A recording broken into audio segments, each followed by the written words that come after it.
বন্ধুরা, আসসালামু আলাইকুম।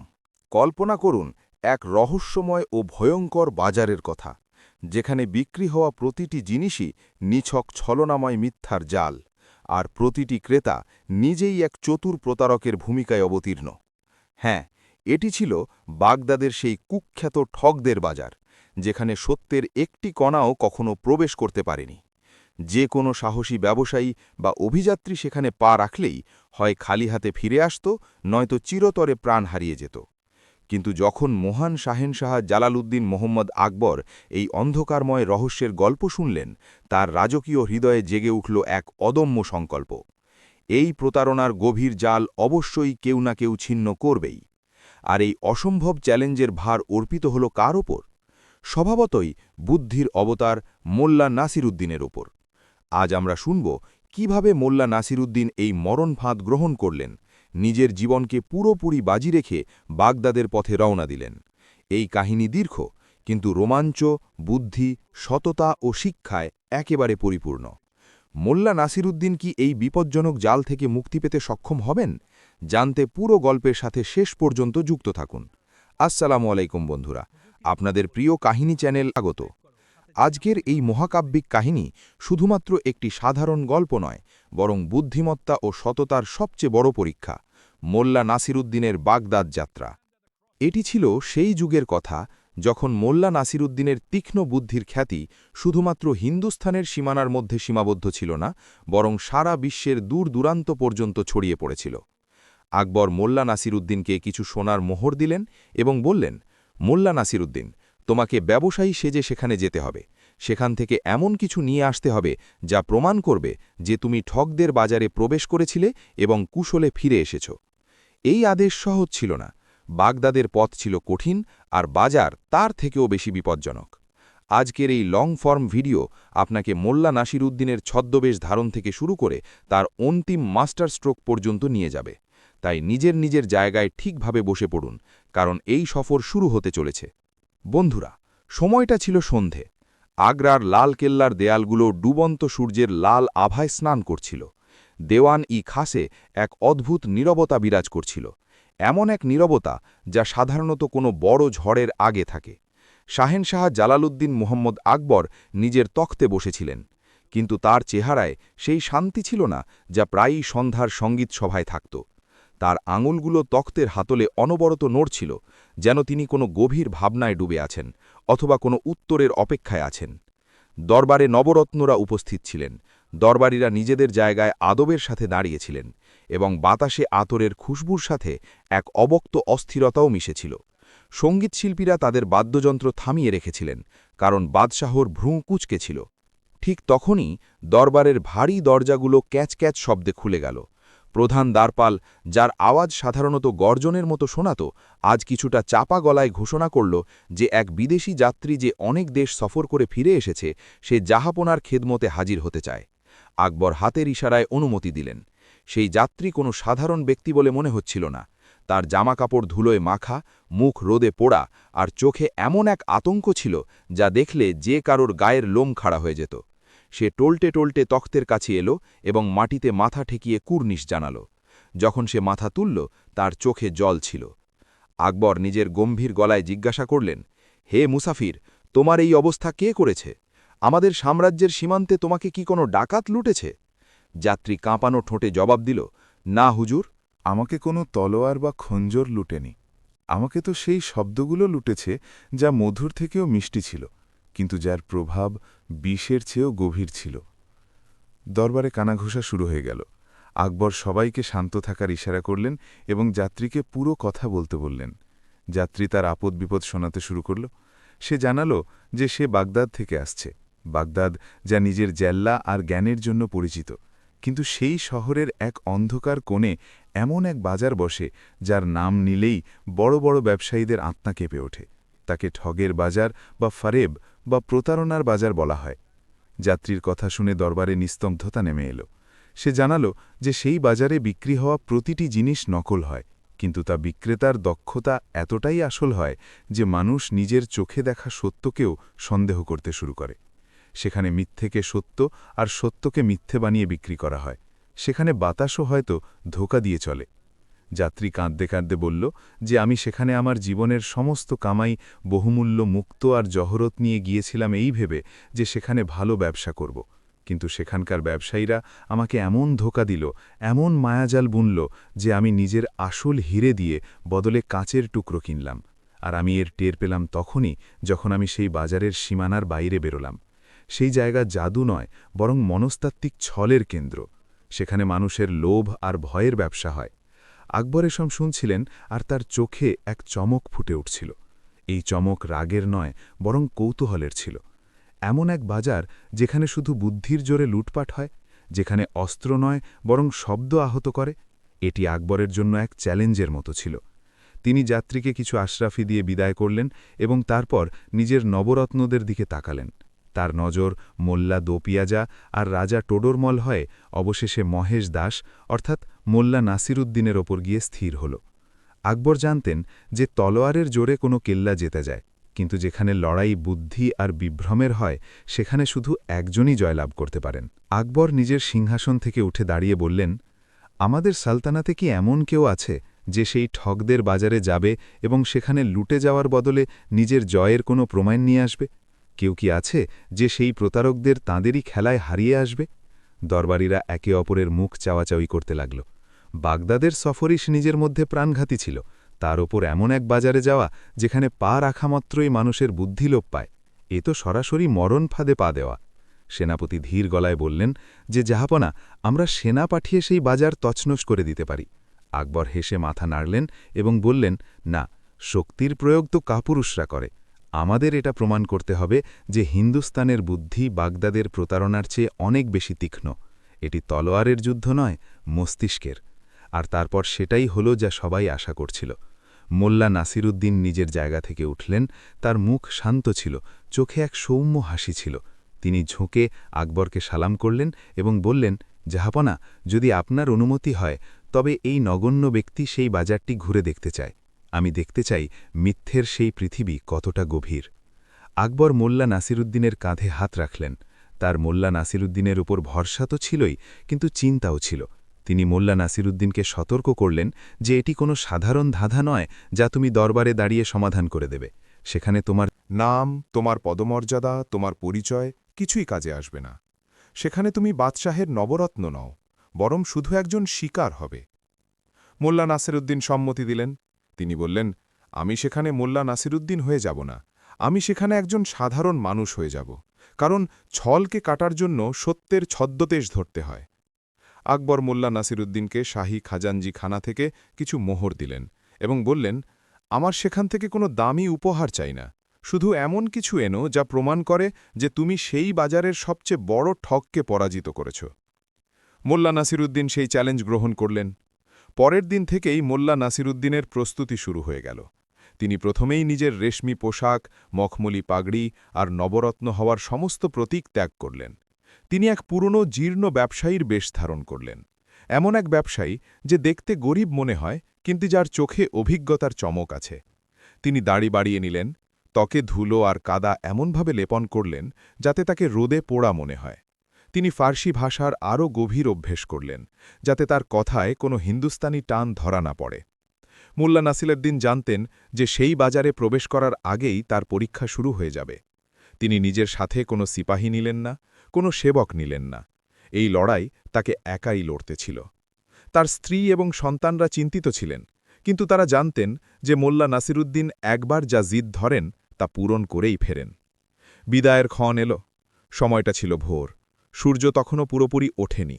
আকবর গুপ্তভাবে মোল্লা নাসিরুদ্দিনকে বিদায় জানাতে শহরের দরজা পর্যন্ত এলেন। দুই বন্ধুর মধ্যে কোনো কথা হল না, শুধু চোখের ইশারায় ছিল ফিরে আসার এক প্রতিশ্রুতি। মোল্লা নাসিরুদ্দিন নিজের ঘোড়ার লাগাম টানলেন এবং পশ্চিমের দিকে রওনা দিলেন। আগ্রা থেকে বাগদাদের রাস্তা হাজার হাজার মাইল লম্বা ছিল। এই রাস্তা দুর্গম জঙ্গল, শুকনো মরুভূমি আর বরফে ঢাকা পাহাড়ের ওপর দিয়ে যেত।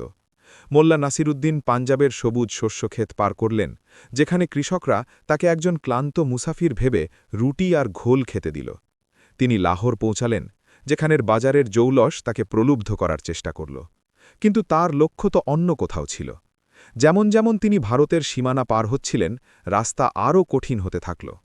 খাইবার পাশের সুচালো পাহাড়গুলো তার সাহসের পরীক্ষা নিল। ঠান্ডা হাওয়া হাড় কাঁপিয়ে দিচ্ছিল, কিন্তু মোল্লা নাসিরুদ্দিনের মনে জ্বলতে থাকা কৌতূহলের আগুন তাকে উষ্ণ রেখেছিল। কাবুল থেকে এগিয়ে মোল্লা নাসিরুদ্দিন আসল বিপদের সম্মুখীন হলেন।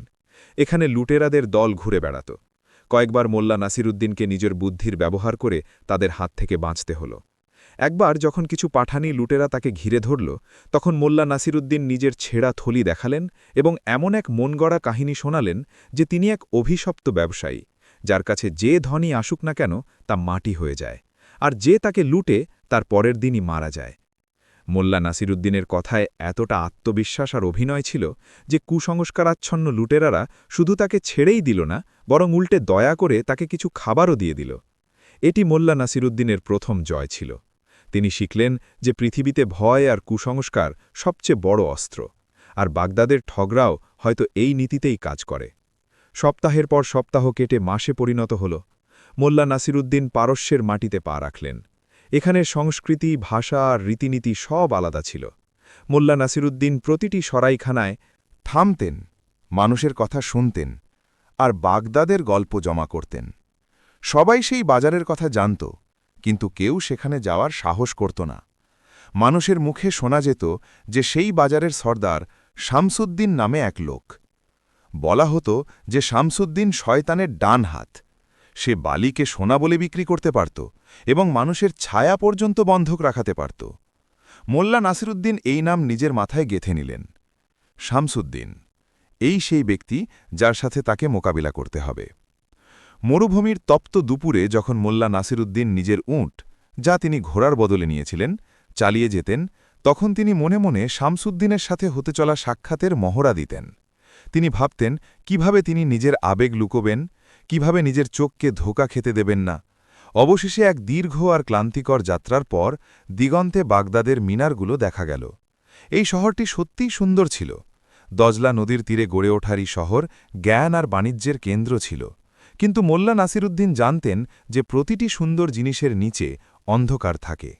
শহরে প্রবেশ করতেই তিনি ওখানকার বাতাসে এক আলাদা গন্ধ অনুভব করলেন।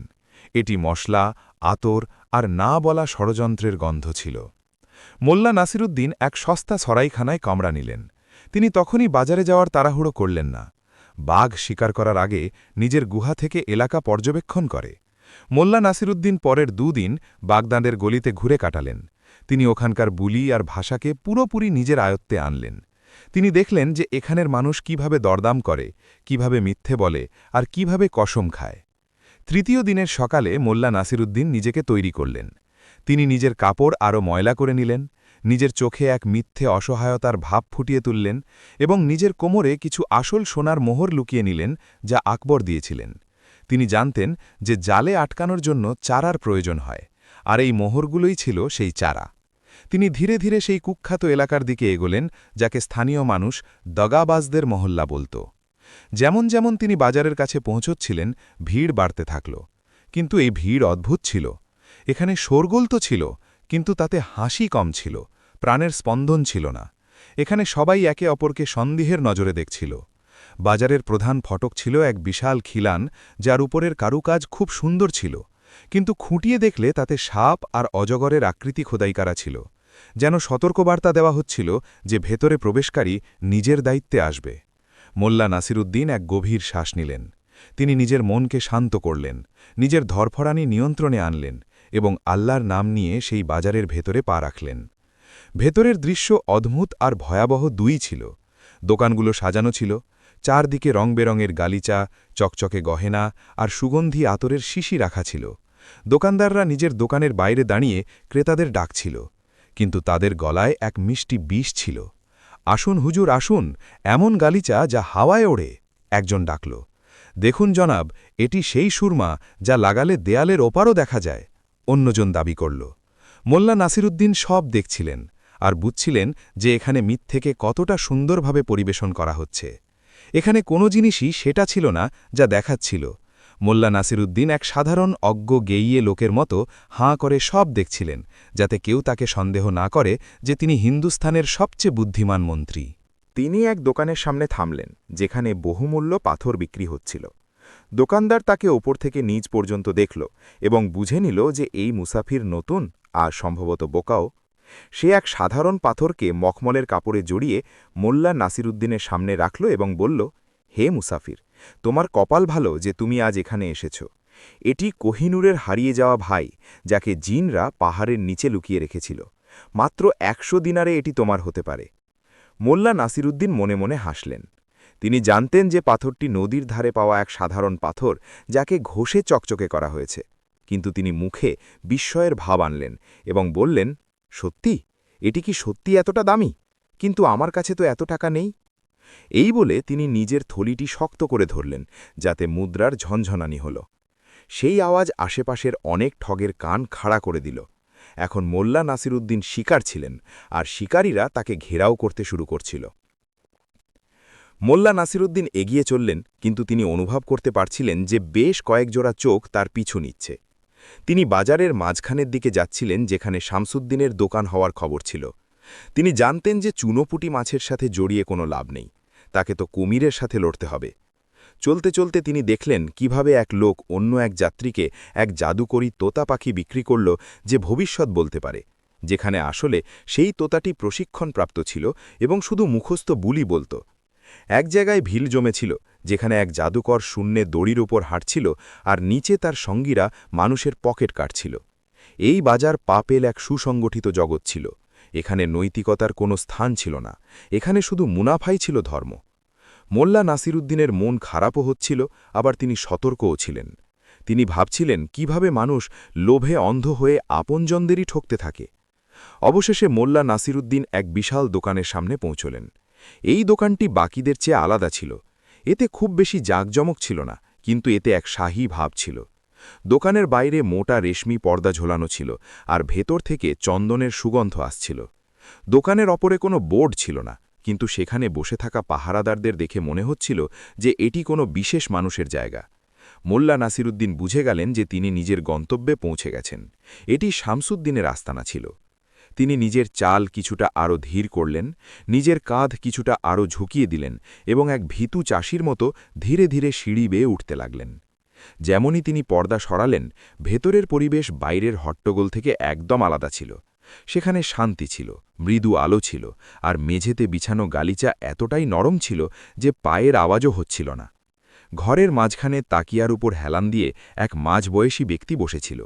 তার দাড়ি পুরিপাটি করে ছাটা ছিল, আঙুলে দামি আংটি ছিল, আর তার চোখ বাজ পাখির মতো তীক্ষ্ণ ছিল। সে হুক্কা টানছিল।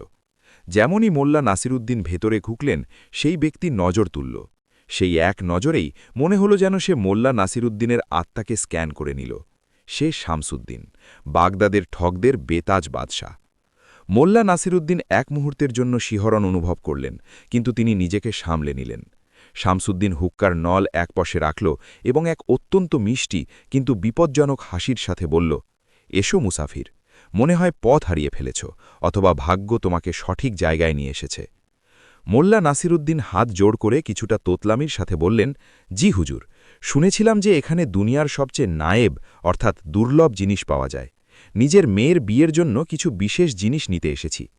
শামসুদ্দিনের হাসি চওড়া হল। সে তার নতুন শিকার পেয়ে গিয়েছিল। সে তার লোকেদের ইশারা করল। তারা মোল্লা নাসিরুদ্দিনের জন্য শরবত আর শুকনো ফল নিয়ে এলো। একেবারে সঠিক জায়গায় এসেছ, শামসুদ্দিন বলল। এখানে যা পাওয়া যায় তা বাদশাহদের খাজাঞ্চিখানাতেও থাকে না, কিন্তু তার দাম দেওয়ার মতো কলিজা থাকা চাই। মোল্লা নাসিরুদ্দিন নিজের থলিটি আবার আঁকড়ে ধরলেন, এটা দেখাতে যে তিনি তাঁর জমানো পুঁজি নিয়ে কতটা নিরাপত্তাহীনতায় আছেন। এটি এক মনস্তাত্ত্বিক খেলা ছিল।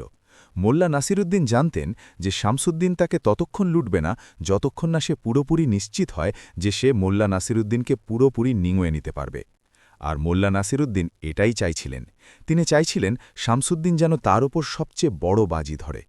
কথা শুরু হল। শামসুদ্দিন সাধারণ সব কথা জিজ্ঞাসা করল। কথা থেকে এসেছ, কি করো?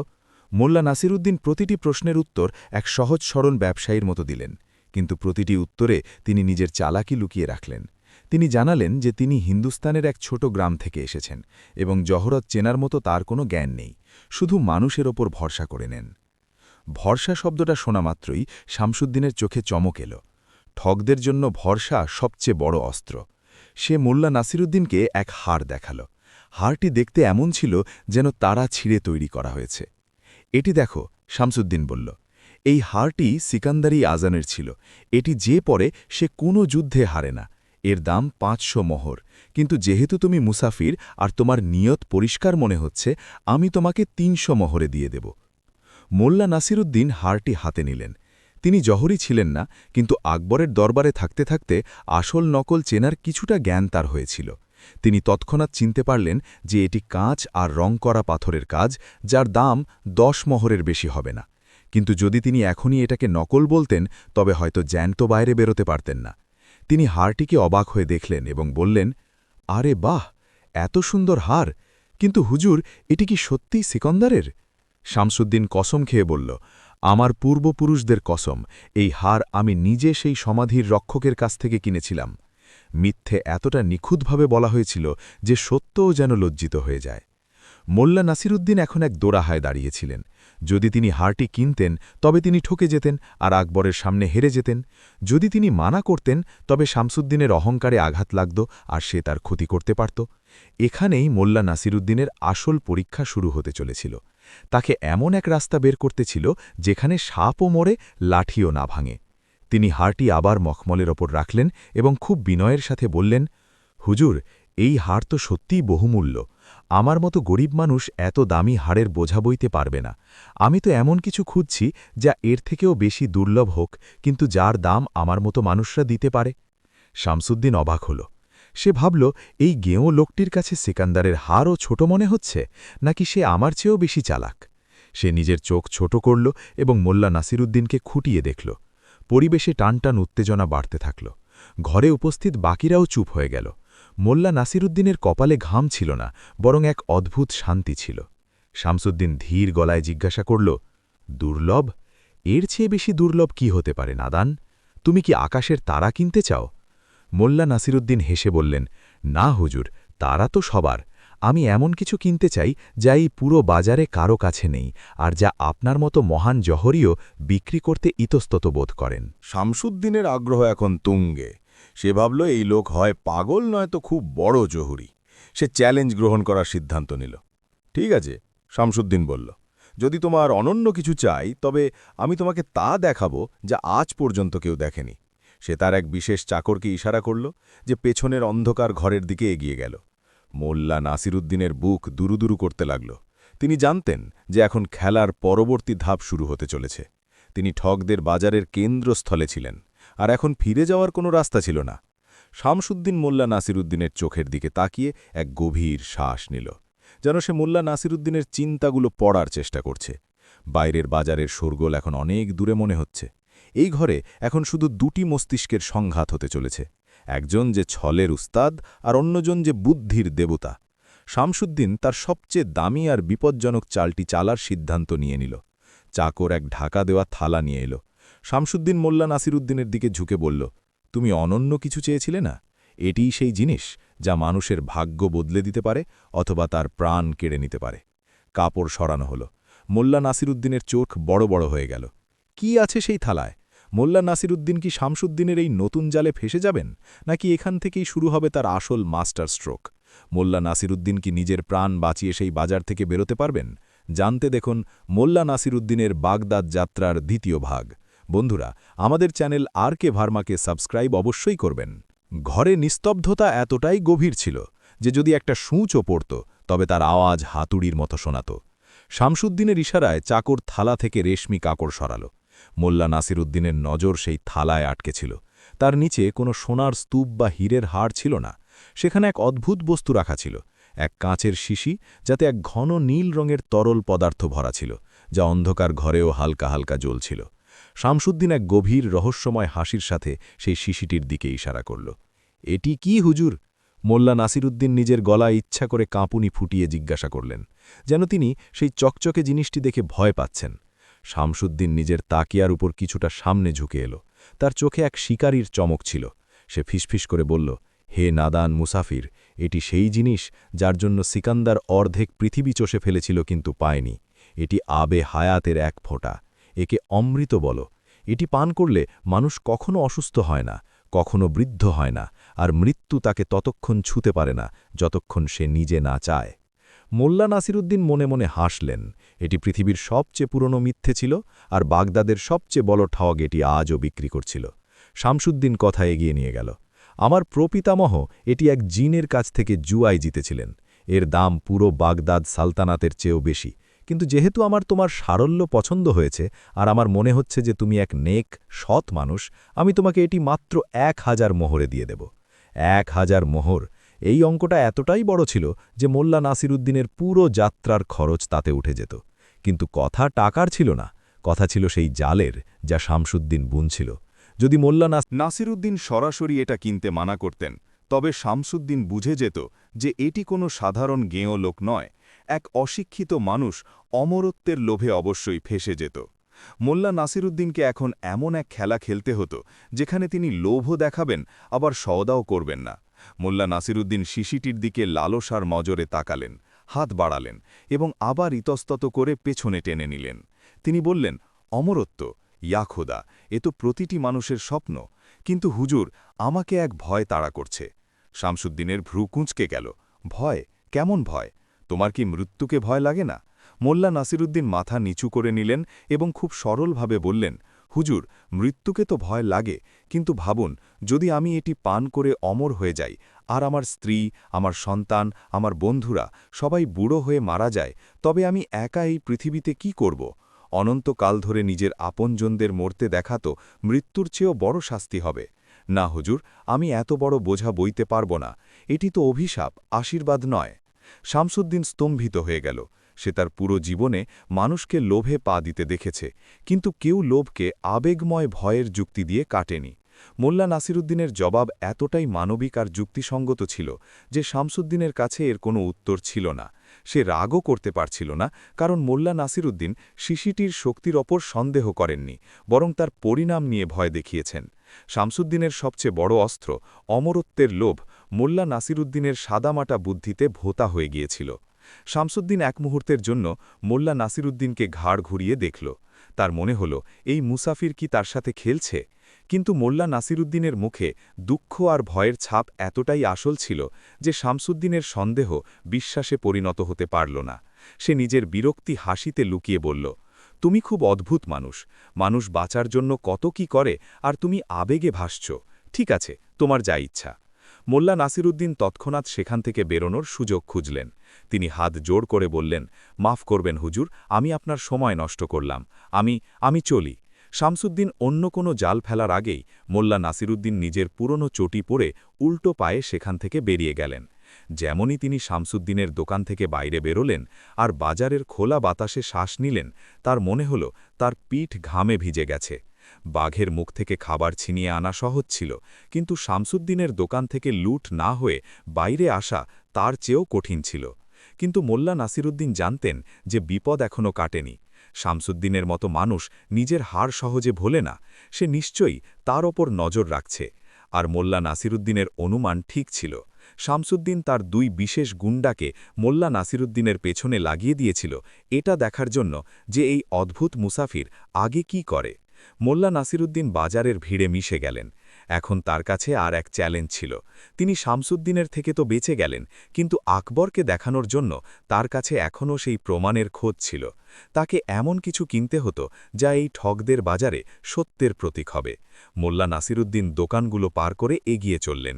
তিনি দেখলেন যে প্রতিটি দোকানে ধোঁকা বিক্রি হচ্ছে। কোথাও নকল কস্তুরি বিক্রি হচ্ছে, তো কোথাও রং করা ঘোড়া। প্রতিটি সওদা মিথ্যের ওপর দাঁড়িয়েছিল। মোল্লা নাসিরুদ্দিনের মন তেতো হয়ে গেল। এই পুরো শহরে কি একটিও জিনিস এমন নেই যা সত্য? চলতে চলতে মোল্লা নাসিরুদ্দিন বাজারের সেই অংশে পৌঁছে গেলেন যেখানে আমিরদের দোকান শেষ হতো আর গরিবদের ফুটপাত শুরু হতো। এখানের জমি কাদামাখা ছিল, আর বাতাসে পচন ধরা গন্ধ ছিল। এখানে সেই সব মানুষ নিজেদের জিনিস বিক্রি করত যারা মূল বাজারে জায়গা পেত না। মোল্লা নাসিরুদ্দিনের নজর চারদিকে ঘুরছিল। তখনই তার নজর এক বৃদ্ধ মানুষের উপর পড়ল। সেই লোকটি এক ছেঁড়া চ্যাটাইয়ের উপর বসেছিল। তার দাড়ি ছিল সাদা কালো মেশানো, মুখে বলিরেখার জাল আর চোখ ভেতরে বসা। কিন্তু সেই চোখে এক অদ্ভুত শান্তি ছিল, যা বাজারের বাকি ব্যবসায়ীদের অস্থির চোখের চেয়ে একদম আলাদা ছিল। তার সামনে কোনো মখমল বিছানো ছিল না, কোনো চকচকে জিনিস ছিল না। তার সামনে শুধু কাঠের কিছু টুকরো পড়েছিল, কিন্তু সেই কাঠগুলো সাধারণ ছিল না। সেগুলো ছিল পচন ধরা, উইয়ে খাওয়া কুৎসিত কাঠের টুকরো, যা হয়তো কেউ উনুনেও জ্বালাবে না। মোল্লা নাসিরুদ্দিন থমকে দাঁড়ালেন। তার পেছনে শামসুদ্দিনের গুপ্তচররাও থমকে গেল, এটা দেখার জন্যে যে এই পাগল মুসাফির এখন কি করবে। মোল্লা নাসিরুদ্দিন ধীরে ধীরে সেই বৃদ্ধের কাছে গেলেন। আশেপাশের দোকানদাররা মোল্লা নাসিরুদ্দিনকে দেখে হাসতে শুরু করল। আরে ও মুসাফির, এক কসাই চিৎকার করে বলল, সোনার উপো ছেড়ে এই আবর্জনার কাছে কেন দাঁড়ালে? গরমে কি মাথা খারাপ হয়ে গেছে? মোল্লা নাসিরুদ্দিন সেই টিটকারি দেওয়াদের দিকে কান দিলেন না। তিনি সেই বৃদ্ধের সামনে উবু হয়ে বসলেন। বৃদ্ধ মাথা তুলল, তার চোখে কোনো আশা ছিল না, আর না কোনো লোভ। সে শুধু মোল্লা নাসিরুদ্দিনকে দেখল এবং তারপর মাথা নিচু করে নিল, যেন বলছে যে এগিয়ে যাও, এখানে তোমার কাজের কিছু নেই। বড় মিয়া, মোল্লা নাসিরুদ্দিন নরম গলায় জিজ্ঞাসা করলেন, আপনি এগুলো কি বিক্রি করছেন? বৃদ্ধ মাথা না তুলেই জবাব দিল, কাঠ হুজুর, জঙ্গল থেকে এনেছি। এর দাম কত? মোল্লা নাসিরুদ্দিন জিজ্ঞাসা করলেন। এটি শুনে আশেপাশে দাঁড়িয়ে থাকা কিছু লোক জোরে হেসে উঠল। দাম? আরে পচা কাঠের দাম কি হবে? এই বুড়ো তো শুধু এই জন্যই এখানে বসে আছে যাতে কেউ তাকে কিছু ভিক্ষা দেয়। বৃদ্ধ ভিড়ের হাসি শুনল, কিন্তু তার মুখে কোনো ভাবান্তর হল না। সে মোল্লা নাসিরুদ্দিনের দিকে তাকিয়ে বলল, হুজুর, আপনি ইয়ার কি করবেন না। এটি জ্বালানোর মতো কাঠও নয়। এটি ভিতর থেকে ভিজে আর পচা। এটি ধোঁয়া বেশি করবে আর তাপ কম দেবে। আমি এটি বিক্রি করতে আসিনি, শুধু নিজের কপাল পরীক্ষা করতে বসেছি। হয়তো কেউ দয়া করে কিছু দিয়ে দেয়। মোল্লা নাসিরুদ্দিনের চোখে চমক এলো। তিনি দেখলেন যে এই বৃদ্ধ সত্যি কথা বলছিল। সে নিজের জিনিসের খামতি নিজেই জানালো। সে এটা বলেনি যে এটি চন্দন বা এটি কোনো জাদুকরি কাঠ। সে পরিষ্কার বলে দিল যে এটি বেকার। এই পুরো বাজারে যেখানে সবাই নিজের মাটিকে সোনা বলছিল, এই মানুষটি নিজের পচা কাঠকে পচা কাঠই বলছিল।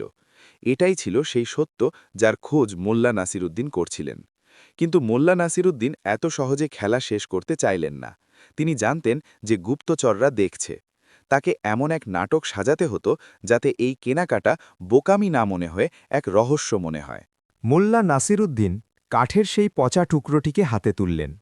সেটিকে ঘুরিয়ে ফিরিয়ে দেখলেন, ঘ্রাণ নিলেন এবং তারপর নিজের পকেট থেকে এক আতশ কাঁচ বের করলেন, যা তিনি নিজের সাথে এনেছিলেন। তিনি সেই কাঁচটিকে খুব খুঁটিয়ে দেখতে লাগলেন। ভিড় এখন শান্ত হয়ে গিয়েছিল। তারা বুঝতে পারছিল না যে এই লোক পচা কাঠের মধ্যে কি খুঁজছে। শামসুদ্দিনের গুপ্তচররাও নিজের জায়গা থেকে কিছুটা এগিয়ে এলো। মোল্লা নাসিরুদ্দিনের মুখের ভাব পাল্টাতে শুরু করল। প্রথমে কৌতূহল, তারপর বিস্ময়, আর শেষে এক গভীর সম্মানের ভাব তার মুখে ফুটে উঠল। তিনি কাঠটিকে কপালে ছোঁয়ালেন। বড় মিয়া, মোল্লা নাসিরুদ্দিন গম্ভীর গলায় বললেন, যাতে আশেপাশে দাঁড়িয়ে থাকা লোকেরাও শুনতে পায়, আপনি কি জানেন আপনার কাছে কি আছে? বৃদ্ধ ঘাবড়ে গেল। না হুজুর, এ তো শুধু কাঠ। না, মোল্লা নাসিরুদ্দিন তাকে মাঝপথেই থামিয়ে দিলেন। এটি সাধারণ কাঠ নয়। আমি এমন কাঠের কথা শুধু পুরনো গ্রন্থে পড়েছিলাম। এটি দরখাতে রাস্ত, অর্থাৎ সত্যের বৃক্ষের শিকড়ের টুকরো। বলা হয় যে এই কাঠ যার কাছে থাকে তার ঘরে কখনো কলিযুগের বাস হয় না। এই কাঠ মিথ্যে শুষে নেয়। ভিড়ে কানাঘুষা শুরু হল। কি জানি, সত্যিই কি এই বুড়ো অজান্তে কোনো দামি জিনিস নিয়ে বসে আছে? বাগদাদের মানুষ কুসংস্কারাচ্ছন্ন ছিল, আর মোল্লা নাসিরুদ্দিন সেই রগেই চাপ দিচ্ছিলেন। মোল্লা নাসিরুদ্দিন নিজের থলি বের করলেন। বড় মিয়া, আমি আপনাকে এর বদলে সেই দাম দেব যা আপনি চাইবেন, কিন্তু এক শর্ত আছে। আপনাকে এই কাঠ এক্ষুনি আমার কাছে বিক্রি করতে হবে, এর আগে যে অন্য কেউ এর হদিশ পায়। বৃদ্ধ হতভম্ব হয়ে গেল। সে বলল, হুজুর, আপনি যা খুশি দিন, আমি তো 2 আনা পেলেও খুশি হয়ে যেতাম। মোল্লা নাসিরুদ্দিন নিজের থলি খুললেন এবং তাতে 2টি চকচকে সোনার মোহর বের করলেন। সোনার চমক দেখে আশেপাশের মানুষের চোখ ছানা বড়া হয়ে গেল। পচা কাঠের জন্য 2 সোনার মোহর? এটি পাগলামি ছিল নাকি কোনো গভীর চাল? মোল্লা নাসিরুদ্দিন মোহরগুলো বৃদ্ধের হাতে রাখলেন। বৃদ্ধের হাত কাঁপতে লাগল। সে জীবনে কখনো একসাথে এত সোনা দেখেনি। এই নিন, মোল্লা নাসিরুদ্দিন বললেন, আর মনে রাখবেন, আপনি আমাকে কি বিক্রি করেছেন? আপনি আমাকে সততা বিক্রি করেছেন। এই পুরো বাজারে শুধু আপনার জবানই সত্য ছিল যে নিজের জিনিসের খামতি লুকায়নি। আমার চোখে এই কাঠ সোনার চেয়েও দামি।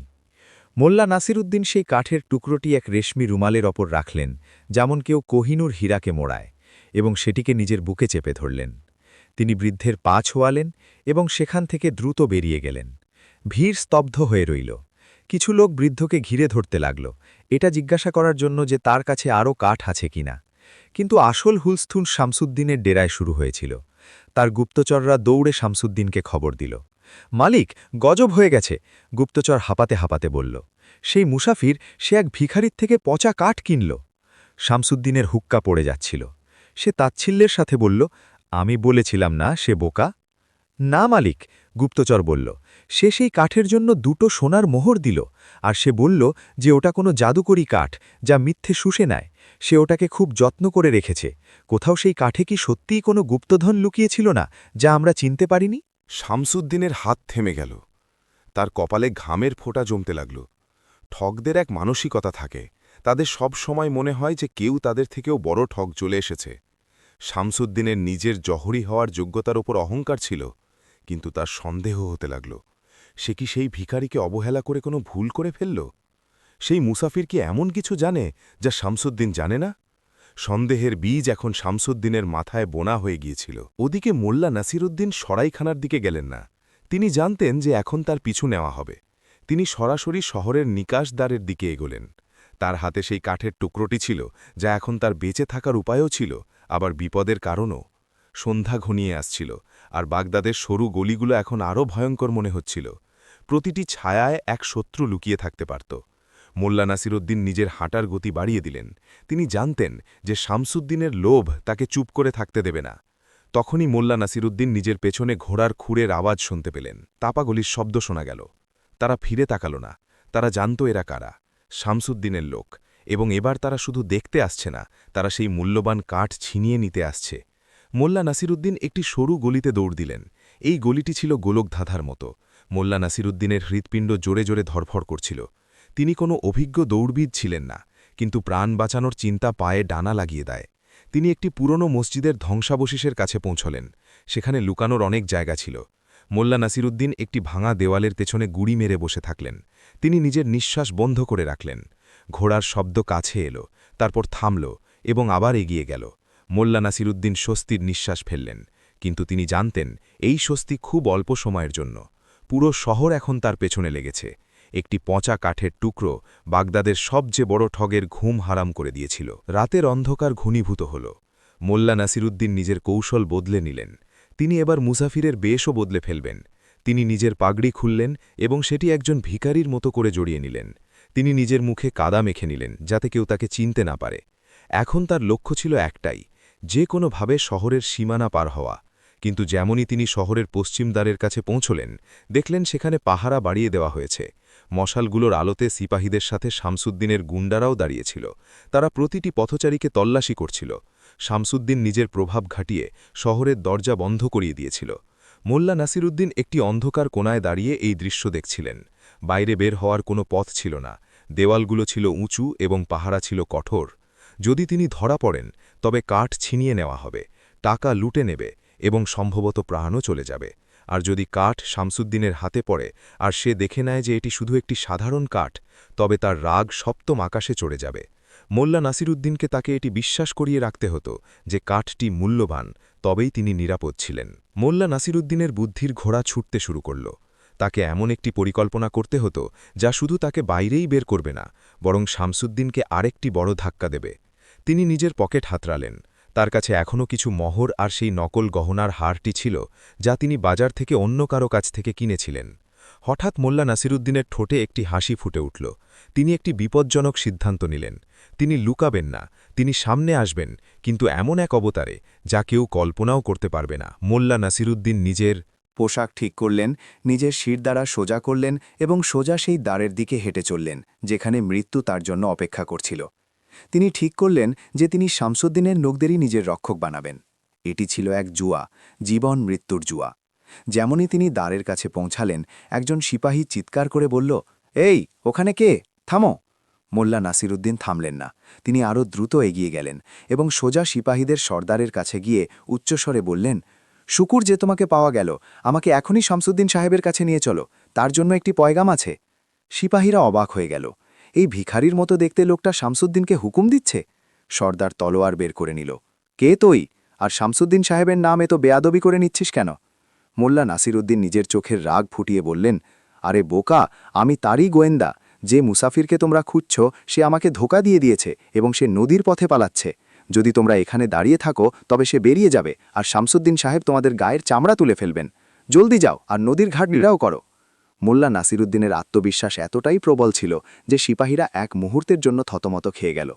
মিথ্যাটি এত বড় এবং এত দ্রুত বলা হয়েছিল যে ভাবার সময় পাওয়া যায়নি। নদীর পথে? সর্দার জিজ্ঞেস করল।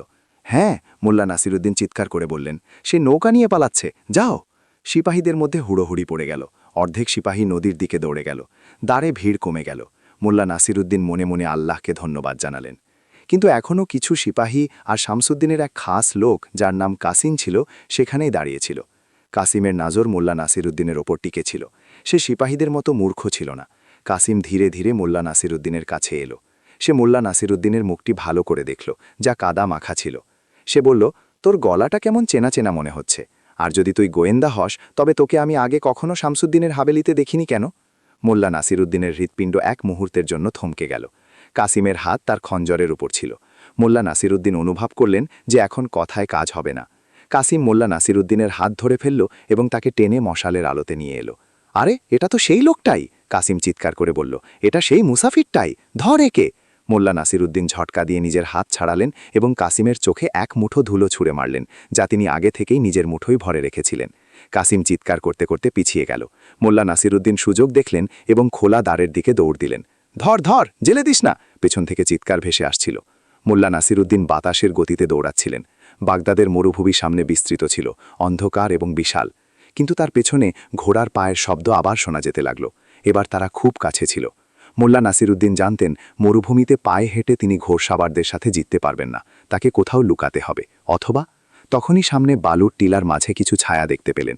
এটি ছিল একটি কাফেলা যারা রাতে তাঁবু গেড়ে বিশ্রাম নিচ্ছিল। উটের শাড়ি আর তাঁবু লাগানো ছিল। মোল্লা নাসিরুদ্দিনের হাতে ভাবার সময় ছিল না। তিনি সোজা সেই কাফেলার মধ্যে ঢুকে পড়লেন। তিনি একটি উটের পেছনে লুকিয়ে নিজের হাঁপ ছাড়লেন। সিপাহীরা সেখানে পৌঁছে গেল। তারা চিৎকার করছিল, খোঁজো ওকে, ও এখানেই কোথাও আছে। কাফেলার লোকজন জেগে গেল। তলোয়ার বেরিয়ে এলো। কাফেলার সর্দার বাইরে এলেন। তিনি ছিলেন এক বিশাল বপু পাঠান। তিনি গর্জন করে জিজ্ঞেস করলেন, তোমরা কারা আর আমাদের তাঁবুতে কেন গোলমাল করছো? শামসুদ্দিনের সিপাহীরা বলল, আমরা এক চোরকে খুঁজছি, সে তোমাদের তাঁবুতে লুকিয়ে আছে। সর্দার বললেন, আমাদের এখানে কোনো চোর নেই, ফিরে যাও। এই তর্কের মাঝে মোল্লা নাসিরুদ্দিন একটি তাঁবুর ভেতরে উঁকি দিলেন। সেখানে একজন মহিলা বসেছিলেন। মোল্লা নাসিরুদ্দিন সাথে সাথে নিজের পাগড়ি খুললেন এবং ইশারায় সাহায্যের ভিক্ষা চাইলেন। মহিলা চোখে ভয় দেখলেন এবং সম্ভবত আরও কিছু।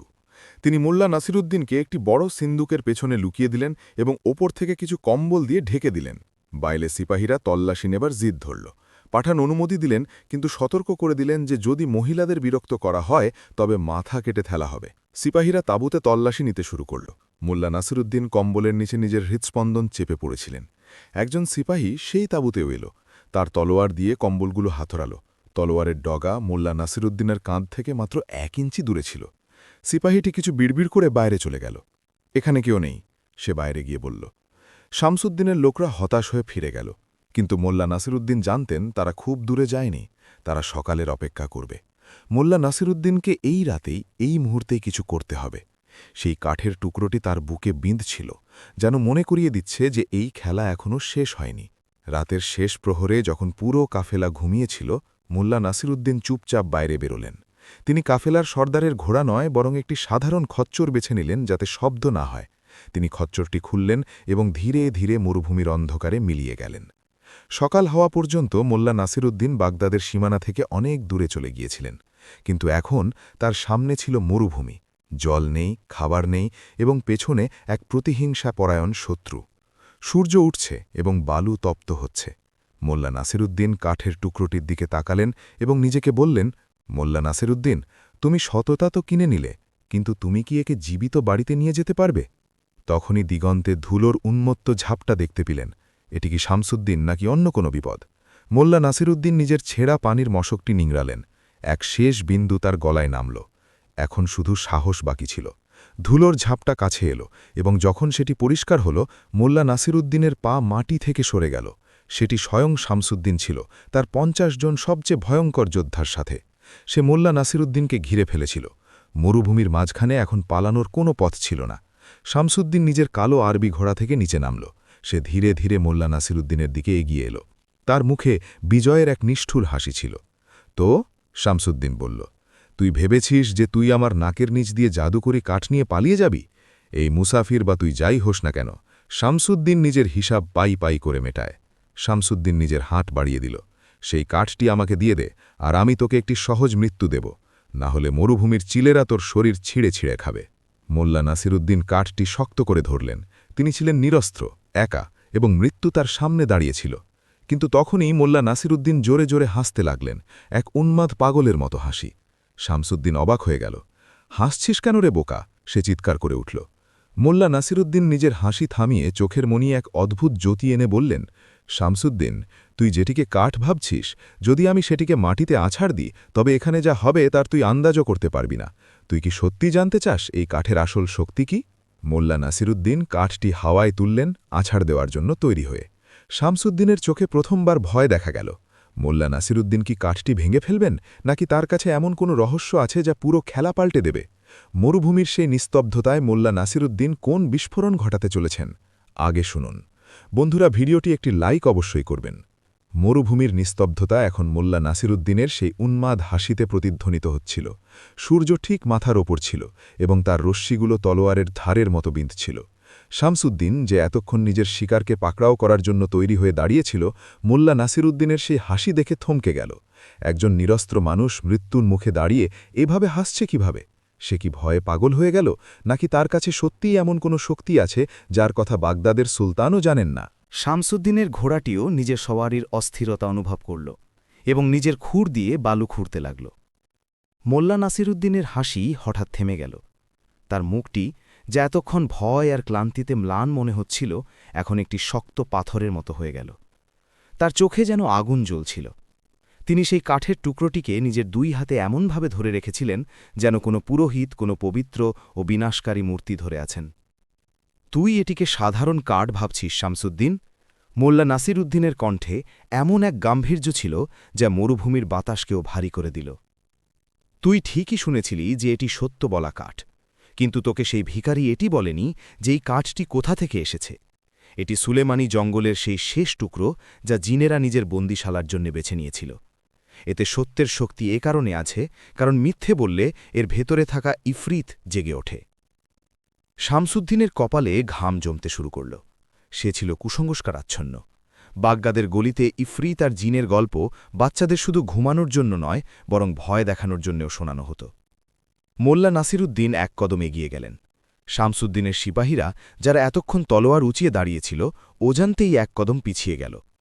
মোল্লা নাসিরুদ্দিন চিৎকার করে বললেন, এই কাঠে একটি অভিশাপ আছে। যদি এর মালিক একে নিজের ইচ্ছায় ভেঙে ফেলে, তবে এখানে এত বড় ভূমিকম্প হবে যে এই পুরো মরুভূমি ফেটে যাবে, আর আমরা সবাই, আমি, তুই, তোর এই 50 জন সিপাহী, সবাই জীবন্ত কবর হয়ে যাব। আমি তো এমনিতেও মারা যাব শামসুদ্দিন, কিন্তু তুই কি আমার সাথে দোজখে যেতে রাজি আছিস? শামসুদ্দিনের গলা শুকিয়ে গেল। সে নিজের জীবনে অনেক মানুষকে মেরেছিল, অনেককে ধোঁকা দিয়েছিল, কিন্তু নিজের মৃত্যুর মুখোমুখি হওয়া, সেটিও কোনো অদৃশ্য অভিশাপের মাধ্যমে, এটি তার সহ্যশক্তির বাইরে ছিল। থাম! শামসুদ্দিন চিৎকার করে উঠল। তার হাত হাওয়ায় উঠল নিজের সিপাহীদের থামানোর জন্য। পাগলামি করিস না। যদি তুই মারা যাস, তবে কাঠের রহস্যও তোর সাথে চলে যাবে। রহস্য? মোল্লা নাসিরুদ্দিন ব্যঙ্গ করে বললেন, রহস্য তো এবার খুলবে। আর তখনই মোল্লা নাসিরুদ্দিন নিজের পুরো শক্তি দিয়ে কাঠটি ভাঙার অভিনয় করলেন। তার মাংসপেশিগুলো টান টান হয়ে গেল। তিনি একটি ভয়ঙ্কর চিৎকার দিলেন, হে খোদা, সব শেষ হয়ে যাক। ঠিক সেই মুহূর্তে কাকতলীয় বিষয় দেখুন, অথবা কুদরতের কারিশমা। মরুভূমিতে বয়ে চলা এক তেজ বাতাসের ঝাপটা এলো। বালুর একটি ঘূর্ণি, যা দূরে কোথাও তৈরি হচ্ছিল, হঠাৎ দ্রুত গতিতে তাদের দিকে এগিয়ে এলো। ঘোড়াগুলো বালুর গন্ধ পেয়ে গিয়েছিল এবং তারা ছটফট করতে লাগল। সিপাহীদের মধ্যে হুড়োহুড়ি পড়ে গেল। ইফরিত, ইফরিত জেগে গেছে! একজন সিপাহী চিৎকার করে উঠল। শামসুদ্দিনের ঘোড়াও পেছনের পায়ে ভর দিয়ে দাঁড়িয়ে গেল। শামসুদ্দিন লাগাম সামলানোর চেষ্টা করল, কিন্তু ভয় তাকে দুর্বল করে দিয়েছিল। এই বিশৃঙ্খলার সুযোগ মোল্লা নাসিরউদ্দিন নিলেন। তিনি কাঠটি ভাঙেননি, শুধু সেটি নিজের বগলে চাপলেন এবং পাশে দাঁড়িয়ে থাকা এক সিপাহীর রেকাবে পা দিয়ে লাফিয়ে উঠলেন। সিপাহীটি তখনও ইফরিতের ভয়ে কাঁপছিল। সে সামলে ওঠার সুযোগই পেল না। মোল্লা নাসিরউদ্দিন ঘোড়াটিকে ছোটালেন এবং বাতাসের দিকে মুখ ঘুরিয়ে নিলেন। ধরো ওকে, ও ধোঁকা দিচ্ছে, শামসুদ্দিন চিৎকার করে উঠল, যখন সে দেখল যে মাটি ফাটেনি আর আকাশও ভেলে পড়েনি। সে বুঝতে পারল যে মোল্লা নাসিরউদ্দিন তার কুসংস্কারের সুযোগ নিয়েছে। ও পালাচ্ছে, মেরে ফেলোকে। কিন্তু ততক্ষণে দেরি হয়ে গিয়েছিল। মোল্লা নাসিরউদ্দিন বালুর সেই ঘূর্ণির ভেতর ঢুকে পড়েছিলেন। ধুলোর একটি মোটা দেওয়াল তাকে আর শামসুদ্দিনের মাঝখানে পর্দা ফেলে দিয়েছিল। পেছন থেকে তীরের বৃষ্টি এলো। একটি তীর মোল্লা নাসিরউদ্দিনের কাঁধ ছুঁয়ে বেরিয়ে গেল, যাতে তার জামাটি ছিঁড়ে গেল এবং একটি রক্তের রেখা তৈরি হল। কিন্তু তিনি থামলেন না। ব্যথার অনুভূতি নেওয়ার সময় এটি ছিল না। মরুভূমির ঝড়, যাকে স্থানীয় লোকেজন সিমুম অর্থাৎ বিষাক্ত হাওয়া বলে, তা এখন পূর্ণ শক্তিতে বইছিল। দিনেই রাতের মতো অন্ধকার ছেয়ে গেল।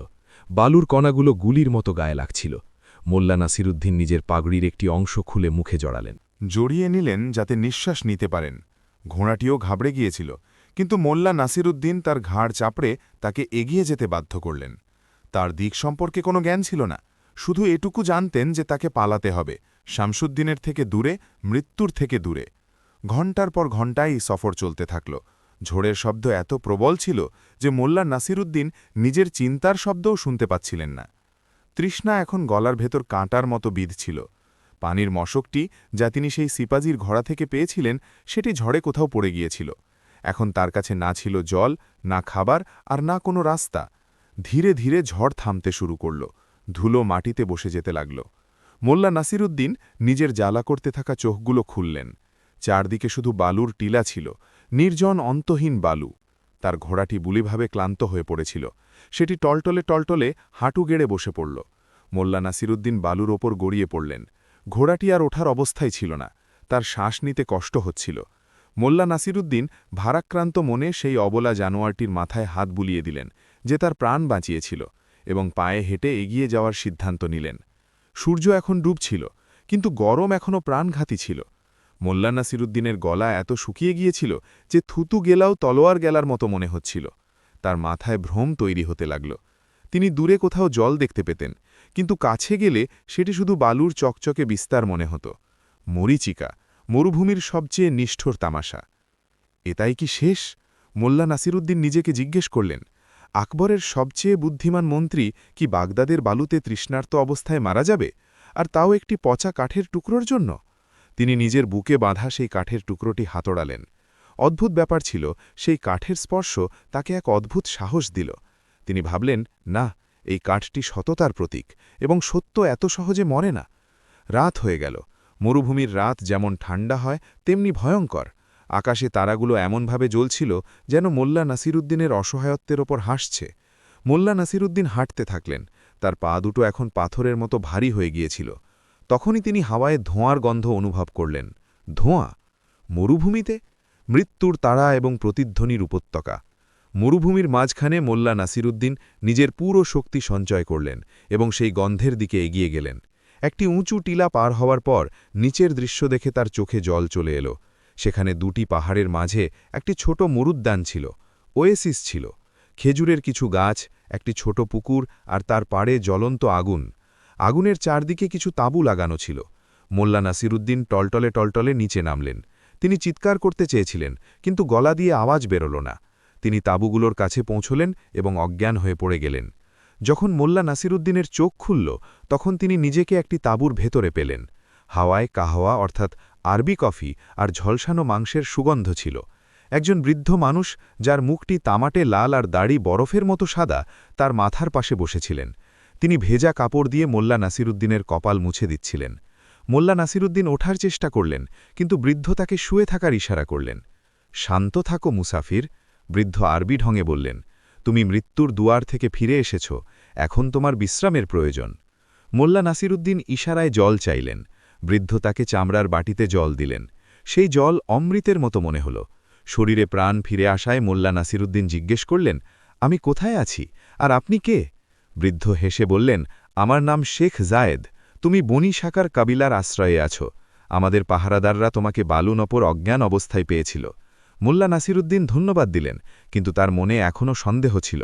মরুভূমির কবিলাগুলো কখনো কখনো লুটেরাও হতো। তিনি নিজের কাঠের টুকরোটি হাতড়ালেন। সেটি সুরক্ষিত ছিল। তুমি কে? শেখ জায়েদ জিজ্ঞেস করলেন। তার চোখে একটি তীক্ষ্ণ জ্যোতি ছিল। তোমার পোশাক বলছে তুমি একজন গরিব ভিখারি, কিন্তু তোমার হাত বলছে তুমি কলম আর তলোয়ার দুটোরই ধনী, আর তোমার কাছে যে ঘোড়াটি ছিল তাতে রাজকীয় চিহ্ন ছিল। মোল্লা নাসিরুদ্দিন বুঝলেন যে সত্য বলাই ভালো। তিনি বললেন, আমি হিন্দুস্তান থেকে এসেছি। আমার নাম মোল্লা নাসিরুদ্দিন। আমি একজন ব্যবসায়ী সেজে এসেছিলাম, কিন্তু বাগদাদের ঠগরা আমাকে ঘিরে ফেলেছিল। যেমনই মোল্লা নাসিরুদ্দিন বাগদাদের ঠগ বললেন, শেখের মুখে ঘৃণার ভাব ফুটে উঠল। শামসুদ্দিন? শেখ জিজ্ঞেস করলেন। মোল্লা নাসিরুদ্দিন অবাক হয়ে তাকালেন। হ্যাঁ, শামসুদ্দিন। আপনি তাকে চেনেন? শেখ জায়েদ থুতু ফেলে বললেন, কে চেনে না সেই শয়তানকে? সে আমার ছেলেকে ধোঁকা দিয়ে ঋণের জালে ফাঁসিয়েছিল এবং তাকে গোলাম বানিয়ে নিয়েছিল। যদি আমি সুযোগ পাই তবে আমি সেই সাপের মাথা গুড়িয়ে দেব। মোল্লা নাসিরুদ্দিন স্বস্তির নিঃশ্বাস ফেললেন। শত্রুর শত্রু বন্ধু হয়। তিনি শেখকে নিজের পুরো গল্প শোনালেন। আকবরের চ্যালেঞ্জ, বাজারের ধোঁকা এবং সেই কাঠের টুকরোটি। শেখ জায়েদ মোল্লা নাসিরুদ্দিনের বুদ্ধিমত্তা আর সাহস শুনে অবাক হয়ে গেলেন। তুমি সিংহের গুহায় হাত দিয়েছ মোল্লা নাসিরুদ্দিন, শেখ বললেন, কিন্তু তুমি এখনও নিরাপদ নও। শামসুদ্দিনের গোয়েন্দারা বাতাসের চেয়েও দ্রুত চলে। সে জেনে যাবে যে তুমি এখানে আছো। আমাকে যত দ্রুত সম্ভব হিন্দুস্থানে ফিরতে হবে, মোল্লা নাসিরুদ্দিন বললেন। আপনি কি আমাকে পথ দেখাতে পারেন? শেখ জায়েদ গম্ভীর হয়ে গেলেন। পথ সহজ নয়। শামসুদ্দিন প্রধান পথগুলোতে পাহারা বসিয়ে রেখেছে। পূর্ব দিকে যাওয়ার একটিই পথ বাকি আছে, প্রতিধ্বনির উপত্যকা। কিন্তু সেখানে যাওয়া মৃত্যুকে আমন্ত্রণ জানানো। সেখানে জিন নয়, বরং কুদরতের কাহার বা প্রকৃতির রোষ নামে। সেখানে আওয়াজ পথ ভুলিয়ে দেয়। মোল্লা নাসিরুদ্দিন দৃঢ়তার সাথে বললেন, আমার কাছে আর কোনো উপায় নেই, আমাকে যেতেই হবে। পরবর্তী 2 দিন মোল্লা নাসিরুদ্দিন কবিলার সাথে থাকলেন। তিনি নিজের শক্তি ফিরে পেলেন। শেখ জায়েদ তাকে একটি দ্রুতগামী উট আর মরুভূমির মানচিত্র দিলেন। তিনি মোল্লা নাসিরুদ্দিনকে মরুভূমিতে লুকানো আর জল খোঁজার উপায়ও শিখিয়ে দিলেন। মোল্লা নাসিরুদ্দিন অনুভব করলেন যে এই কবিলা বাইরে থেকে কঠোর মনে হলেও ভেতরে এদের হৃদয় সোনার মতো। তৃতীয় রাতে যখন মোল্লা নাসিরুদ্দিন যাওয়ার প্রস্তুতি নিচ্ছিলেন, হঠাৎ কবিলার কুকুরগুলো ডাকতে শুরু করল। পাহারাদাররা বিপদের বাঁশি বাজাল। শত্রু, শত্রু আসছে! মোল্লা নাসিরুদ্দিন আর শেখ জায়েদ তাঁবু থেকে বেরোলেন। মরুদ্যানের চারদিকে টিলাগুলোর ওপর মশালের একটি সারি দেখা যাচ্ছিল। তারা সংখ্যায় শত শত ছিল এবং সবার আগে একটি সাজানো ঘোড়ায় শামসুদ্দিন বসেছিল। সে মরুদ্যানটি ঘিরে ফেলেছিল। শামসুদ্দিনের কণ্ঠস্বর রাতের নিস্তব্ধতায় প্রতিধ্বনিত হল। হে বানি সাকারের লোকরা, আমি জানি সেই হিন্দুস্থানি ইঁদুরটি তোমাদের কাছে লুকিয়ে আছে।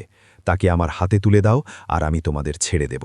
যদি তোমরা অস্বীকার করো তবে আজ রাতে এই মরুদ্যান ছাইয়ের স্তূপে পরিণত হবে। জলের কুয়োতে বিষ মিশিয়ে দেওয়া হবে আর তোমাদের বাচ্চাদের গোলাম বানিয়ে নেওয়া হবে। কবিলার মানুষের মধ্যে আতঙ্ক ছড়িয়ে পড়ল। তারা সাহসী ছিল, কিন্তু শামসুদ্দিনের সৈন্যদল ছিল বড় এবং তাদের কাছে তীর-ধনুক আর বারুদ ছিল। শেখ জায়েদ নিজের তলোয়ার বের করে নিলেন, কিন্তু তার মুখে চিন্তার রেখা ছিল। তিনি নিজের অতিথির জন্য নিজের পুরো কবিলাকে বিপদে ফেলতে পারতেন না। মোল্লা নাসিরুদ্দিন পরিস্থিতি বুঝলেন। তার কারণে এই নির্দোষ মানুষগুলোর প্রাণ বিপদে ছিল। শামসুদ্দিনের শুধু মোল্লা নাসিরুদ্দিনের চাই ছিল, অথবা হয়তো সেই কাঠটি যা দিয়ে তার স্বরূপ ফাঁস হওয়ার ভয় ছিল। মোল্লা নাসিরুদ্দিন শেখ জায়েদের হাত ধরলেন। শেখ, আমি চাই না আমার কারণে আপনার কবিলা ধ্বংস হয়ে যাক। আমি আত্মসমর্পণ করব। না, শেখ বললেন, অতিথির রক্ষা আমাদের ধর্ম, আমরা লড়ব। লড়াইতে শুধু রক্ত ঝরবে শেখ, মোল্লা নাসিরুদ্দিন শান্তভাবে বললেন। আমাকে নিজের বুদ্ধি ব্যবহার করতে দিন। আমি বাইরে যাব, কিন্তু হার মানতে নয়, একটি নতুন খেলা খেলতে। মোল্লা নাসিরুদ্দিন নিজের সাদা চাদর জড়ালেন এবং হাত ওপরে তুললেন। তিনি ধীরে ধীরে টিলার দিকে এগিয়ে গেলেন, যেখানে শামসুদ্দিন দাঁড়িয়েছিল। মশালের আলোতে মোল্লা নাসিরুদ্দিনের মুখ জলজল করছিল। থামো, মোল্লা নাসিরুদ্দিন চিৎকার করে বললেন। আমি এখানে আছি শামসুদ্দিন, এই নির্দোষদের ছেড়ে দাও, তোমার শত্রুতা আমার সাথে। শামসুদ্দিন হাসল। এসে গেছে ইঁদুর গর্ত থেকে বাইরে, ধরো একে। একটি শর্তে, মোল্লা নাসিরুদ্দিন গর্জন করে বললেন। তার হাতে আবার সেই কাঠের টুকরোটি ছিল। যদি তোমার লোকেরা এক কদমও এগিয়ে আসে, তবে আমি এই কাঠটি এই জ্বলন্ত মশালে দেব। তুমি জানো এটি কি? যদি এটি জ্বলে তবে এর ধোঁয়া এমন অভিশাপ ছড়াবে যে তোমার পুরো সৈন্যদল অন্ধ হয়ে যাবে। এটি সুলেমানি কাঠ। মনে আছে তো? শামসুদ্দিন আবার থতমত খেয়ে গেল। গতবার মরুভূমিতে আসা ঝড় তার মনে ভয় বসিয়ে দিয়েছিল। সে জানত মোল্লা নাসিরুদ্দিন ধূর্ত, কিন্তু সে কি ঝুঁকি নিতে পারত? মোল্লা নাসিরুদ্দিন দেখলেন যে শামসুদ্দিনের সিপাহীরা ভয় পাচ্ছে। তিনি নিজের চাল চাললেন। শামসুদ্দিন, আমরা একটি চুক্তি করি। তুমি তোমার সৈন্য সরিয়ে নাও, আমি তোমার সাথে যাব, একা। কিন্তু যদি তুমি কবিলার কারো ক্ষতি করো, তবে আমি এই কাঠ পুড়িয়ে দেব, আর আমরা সবাই এখানেই ভস্ম হয়ে যাব। শামসুদ্দিন ভাবল তার কাঠ চাই, আর মোল্লা নাসিরুদ্দিনকেও। কবিলার সাথে তার কোনো লেনদেন ছিল না। মঞ্জুর, সে বলল, তুই আমার কাছে আয় কাঠের সাথে। মোল্লা নাসিরুদ্দিন ধীরে ধীরে এগিয়ে গেলেন। শেখ জায়েদ আর তার কবিলা শ্বাস রুদ্ধ করে দেখছিল। মোল্লা নাসিরুদ্দিন জানতেন যেমনই তিনি শামসুদ্দিনের কাছে পৌঁছবেন সে তাকে মেরে ফেলবে। কিন্তু মোল্লা নাসিরুদ্দিনের নজর শামসুদ্দিনের ওপর নয়, বরং তার ঘোড়ার পেছনে বাঁধা একটি বড় খাঁচার ওপর ছিল। সেই খাঁচাটি খালি ছিল, বোধহয় মোল্লা নাসিরুদ্দিনের জন্যই আনা হয়েছিল। যেমনই মোল্লা নাসিরুদ্দিন শামসুদ্দিনের ঘোড়ার কাছে পৌঁছলেন, শামসুদ্দিন তলোয়ার বের করল। এবার কোনো জাদু চলবে না মোল্লা নাসিরুদ্দিন, এবার তুই আমার গোলাম। মোল্লা নাসিরুদ্দিন হাসলেন। গোলাম তো সে হয় শামসুদ্দিন, যে নিজের লোভের জিঞ্জিরে বাধা থাকে। আমি তো আজাদ, মুক্ত। এর আগে যে শামসুদ্দিন কিছু বুঝতে পারত, মোল্লা নাসিরুদ্দিন নিজের পকেট থেকে মুঠো ভরা লঙ্কা আর বারুদের মিশ্রণ বের করলেন, যা তিনি কবিলার মহিলাদের দিয়ে তৈরি করিয়েছিলেন। তিনি সেটি সরাসরি জ্বলন্ত মশালের উপর ছুঁড়ে মারলেন। একটি জোরালো শব্দ হল, এবং ঘন ঝাঁঝালো ধোঁয়া চারদিকে ছড়িয়ে পড়ল। শামসুদ্দিনের ঘোড়া ঘাবড়ে গেল এবং তাকে নিচে ফেলে দিল। ধোঁয়া এত ঝাঁঝালো ছিল যে সিপাহীদের চোখ দিয়ে জ্বর পড়তে লাগল এবং তারা কাশতে লাগল। পালান! মোল্লা নাসিরুদ্দিন শেখ জায়েদের দিকে ইশারা করলেন, কিন্তু তিনি নিজে পালালেন না। ধোঁয়ার আড়ালে মোল্লা নাসিরুদ্দিন শামসুদ্দিনেরই ঘোড়ায় লাফিয়ে উঠলেন, যা সবচেয়ে দ্রুতগামী ছিল, এবং তাকে অন্ধকার মরুভূমির দিকে ছোটালেন। ও আমার ঘোড়া নিয়ে গেল! শামসুদ্দিন মাটিতে পড়ে কাশতে কাশতে চিৎকার করে উঠল। পিছু করো, যে ওর মাথা আনবে তাকে সোনা দিয়ে ওজন করে দেব। এখন মোল্লা নাসিরুদ্দিনের কাছে বাগদাদের সবচেয়ে দ্রুতগামী ঘোড়া ছিল, কিন্তু তার পেছনে মৃত্যুর পুরো বাহিনী ছিল, এবং এবার পথ কোনো মরুদ্যানের দিকে নয়, বরং প্রতিধ্বনির উপত্যকার দিকে যাচ্ছিল। সেই জায়গা যেখান থেকে কেউ ফিরে আসত না। মোল্লা নাসিরুদ্দিন শামসুদ্দিনের কবল থেকে তো নিজেকে বাঁচিয়ে নিলেন, কিন্তু এবার তিনি প্রবেশ করছিলেন প্রতিধ্বনির উপত্যকায়। এমন একটি জায়গা যেখানে মানুষের নিজের গলার আওয়াজই তার পিছু করে এবং পাগল করে দেয়। কিন্তু বিপদ শুধু প্রকৃতির ছিল না। হঠাৎ উপত্যকার উপর থেকে একটি ছায়া লাফিয়ে পড়ে। একটি বিশাল জাল মোল্লা নাসিরুদ্দিনের উপর পড়ে। মোল্লা নাসিরুদ্দিন ঘোড়া থেকে নিচে পড়ে যান। অন্ধকারে অনেকগুলো অবয়ব তাকে ঘিরে ফেলে। এরা শামসুদ্দিনের সিপাহী নয়, এরা হলো উপত্যকার নরখাদক ডাকাত। একটি ভয়ঙ্কর মুখ মোল্লা নাসিরুদ্দিনের কাছে আসে। নতুন শিকার আর রাজকীয় ঘোড়া। সেই নিজের তলোয়ার মোল্লা নাসিরুদ্দিনের গলায় রাখে। মোল্লা নাসিরুদ্দিন কি এই নতুন এবং বর্বর শত্রুর থেকে বাঁচতে পারবেন, নাকি তার যাত্রায় আনেই শেষ হয়ে যাবে? দেখুন মোল্লা নাসিরুদ্দিনের বাগদাদ যাত্রা চতুর্থ ভাগ। বন্ধুরা, আমাদের চ্যানেল আর কে বার্মাকে সাবস্ক্রাইব অবশ্যই করবেন। অন্ধকার ঘন ছিল, এতটাই ঘন যে নিজের হাত দেখা যাচ্ছিল না। কিন্তু সেই অন্ধকারের চেয়েও বেশি ভয়ঙ্কর ছিল সেই জাল যা মোল্লা নাসিরুদ্দিনের উপর পড়েছিল। দড়ির ভারী ওজন, তাতে জড়িয়ে থাকা লোহার হুক, আর উপত্যকার ভয়ঙ্কর বাতাসের শোঁ শব্দ, সবকিছু একসাথে মোল্লা নাসিরুদ্দিনের উপর ভেঙে পড়েছিল। মোল্লা নাসিরুদ্দিন, যিনি কিছুক্ষণ আগে পর্যন্ত শামসুদ্দিন থেকে বেঁচে ফেরার খুশি উদযাপন করছিলেন, এখন মাটিতে চিত হয়ে পড়েছিলেন। তার ঘোড়াটি, যেটি জালের কবলে পড়া থেকে অল্পের জন্য বেঁচে গিয়েছিল, ভয়ে চিহি ডাকতে ডাকতে অন্ধকারে কোথাও উধাও হয়ে গেল। মোল্লা নাসিরুদ্দিন লড়াই করার চেষ্টা করলেন, কিন্তু জালটি এত ভারী ছিল এবং সেটি যারা ছুঁড়েছিল সেই হাতগুলো এত শক্তিশালী ছিল যে নড়াচড়া করাও কঠিন ছিল। উপত্যকার ওপর থেকে লাফিয়ে পড়া অবয়বগুলো এখন মোল্লা নাসিরুদ্দিনের চারপাশে ঘেরা করে দাঁড়িয়েছিল। তারা মানুষ ছিল, কিন্তু মানুষের মতো দেখতে ছিল না। তাদের শরীরে পশুর চামড়া জড়ানো ছিল, চুলগুলো জটার মতো জট পাকানো ছিল, এবং তাদের মুখে কালি মাখা ছিল। তাদের চোখে সেই একই জ্যোতি ছিল যা রাতে শিকার করা নেকড়েদের চোখে থাকে। তারা নিজেদের মধ্যে কথা বলছিল না, শুধু অদ্ভুত গোঙানি আর শীষের মতো শব্দ করছিল। মোল্লা নাসিরুদ্দিন বুঝলেন এরা কোনো সাধারণ ডাকাত নয়, এরা প্রতিধ্বনির উপত্যকার সেই আদিম কবিলা, যাদের সম্পর্কে বাগদাদের সনাইখানায় নিচু স্বরে কথা হতো, নিস্তব্ধ শিকারী বা নরখাদক। একটি বিশাল ছায়া মোল্লা নাসিরুদ্দিনের কাছে এলো। এটি তাদের সর্দার। তার গলায় হাড়ের মালা ছিল এবং হাতে পাথরের তৈরি একটি ভারী কুঠার। সে মোল্লা নাসিরুদ্দিনের মুখটি ধরে ওপরে তুলল এবং মশালের ক্ষীণ আলোতে ভালো করে দেখল। মোল্লা নাসিরুদ্দিনের শ্বাস দ্রুত চলছিল, কিন্তু তিনি নিজের চোখে ভয়কে হাবি হতে দেননি। সর্দার মোল্লা নাসিরুদ্দিনের পোশাক হাতড়াল এবং তারপর তার নজর মোল্লা নাসিরুদ্দিনের বুকের সাথে চিপকে থাকা সেই কাঠের টুকরোটির ওপর পড়ল। সে সেটি ছিনিয়ে নেওয়ার জন্য হাত বাড়াল। মোল্লা নাসিরুদ্দিন জানতেন, যদি সেই কাঠটি ছিনিয়ে নেওয়া হয় তবে তার সব পরিশ্রম বৃথা যাবে। তিনি সাথে সাথে নিজের পুরো শক্তি সঞ্চয় করে সেই কবিলারই অদ্ভুত ভাষার অনুকরণ করে একটি ভারী ও গম্ভীর কণ্ঠে চিৎকার করে বললেন, থামো! যদি তুমি একে স্পর্শ করো তবে এই পাহাড় চিৎকার করে উঠবে। মোল্লা নাসিরুদ্দিনের কণ্ঠস্বর উপত্যকার পাথরে ধাক্কা খেল এবং প্রতিধ্বনি হয়ে ফিরে এলো, চিৎকার করে উঠবে, উঠবে, উঠবে। সর্দারের হাত হাওয়ায় থেমে গেল। প্রতিধ্বনির উপত্যকায় শব্দের গুরুত্ব ছিল অনেক। এখানে একটি জোরালো শব্দ প্রাণঘাতী প্রমাণিত হতে পারত, কারণ তা পাথর ধসের কারণ হতে পারত। সর্দার মোল্লা নাসিরুদ্দিনকে সন্দেহ এবং রাগের সাথে দেখল। মোল্লা নাসিরুদ্দিন নিজের কথাকে আরও গুরুত্ব দেওয়ার জন্য নিজের চোখ বড় বড় করলেন এবং আকাশের দিকে ইশারা করলেন, যেন তিনি কোনো অদৃশ্য শক্তির সাথে কথা বলছেন। সর্দার কিছু ইশারা করল এবং তার সঙ্গীরা মোল্লা নাসিরুদ্দিনকে জাল সমেত তুলে নিল এবং কাঁধে চাপিয়ে নিল। তারা তাকে মারতে যাচ্ছিল না, অন্তত এখনই নয়। তারা তাকে নিজেদের গুহার দিকে নিয়ে যাচ্ছিল। মোল্লা নাসিরুদ্দিন একটি বস্তার মতো ঝুলছিলেন। তার মাথা নিচের দিকে ছিল এবং প্রতিটি কদমের সাথে তাকে ঝটকা লাগছিল। কিন্তু তার বুদ্ধি দ্রুত কাজ করছিল।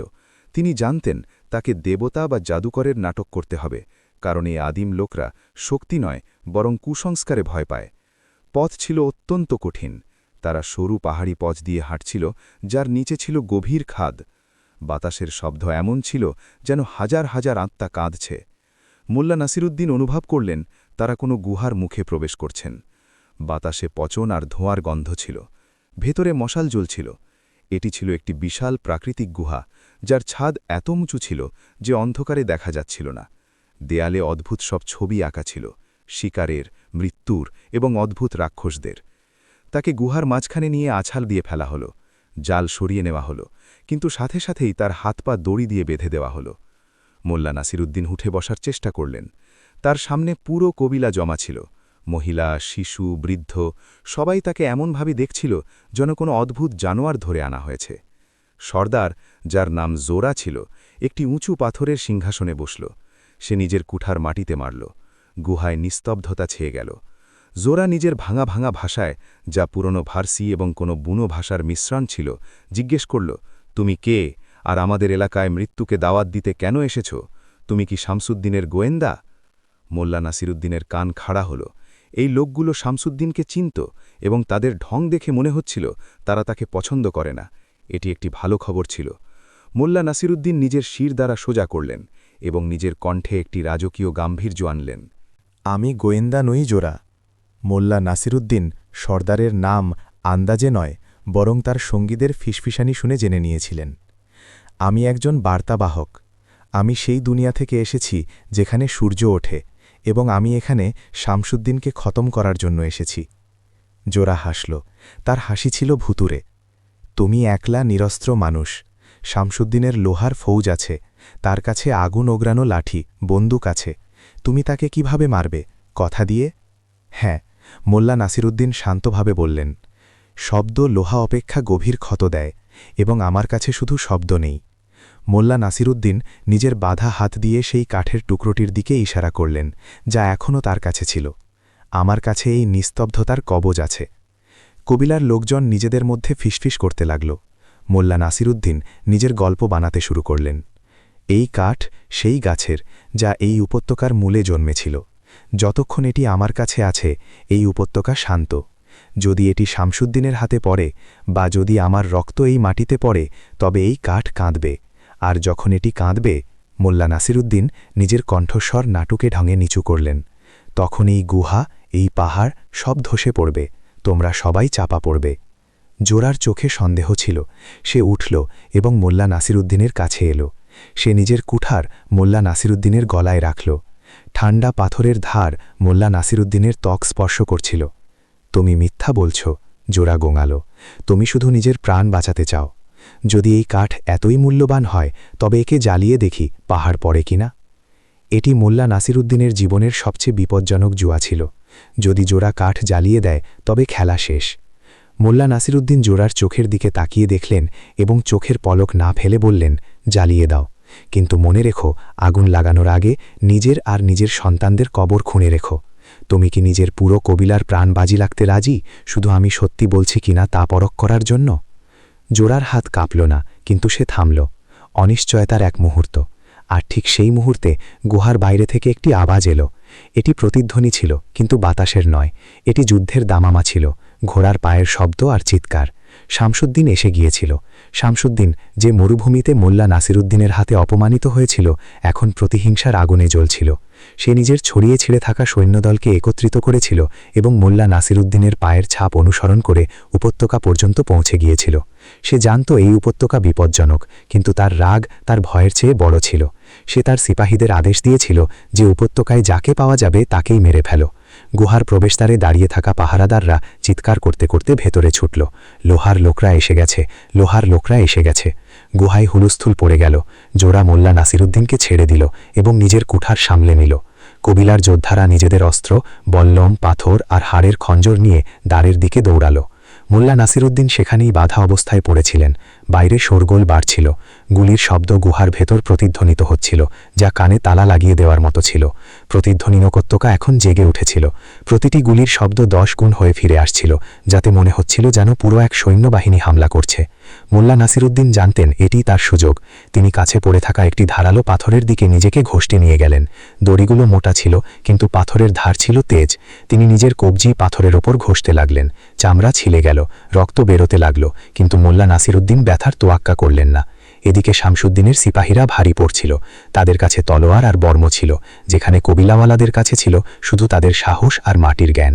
তখনই এক প্রচণ্ড বিস্ফোরণ হল। শামসুদ্দিনের সিপাহীরা গুহার মুখে বারুদের গোলা ছড়েছিল। গুহা কেঁপে উঠল, ছাদ থেকে ধুলো আর ছোট পাথর পড়তে লাগল। মোল্লা নাসিরুদ্দিনের দড়ি শেষ পর্যন্ত কেটে গেল। তিনি মুক্ত ছিলেন, কিন্তু পালানোর বদলে মোল্লা নাসিরুদ্দিন গুহার ভেতরের দিকে দৌড়ালেন, যেখানে জোড়া আর তার যোদ্ধারা অবস্থান নিয়ে লড়াই করছিল। মোল্লা নাসিরুদ্দিন দেখলেন যে কবিলাওয়ালারা হেরে যাচ্ছে। শামসুদ্দিনের সিপাহীরা ধীরে ধীরে ভেতরে ঢুকছে। মশালের আলোতে তলোয়ার চমকাচ্ছিল।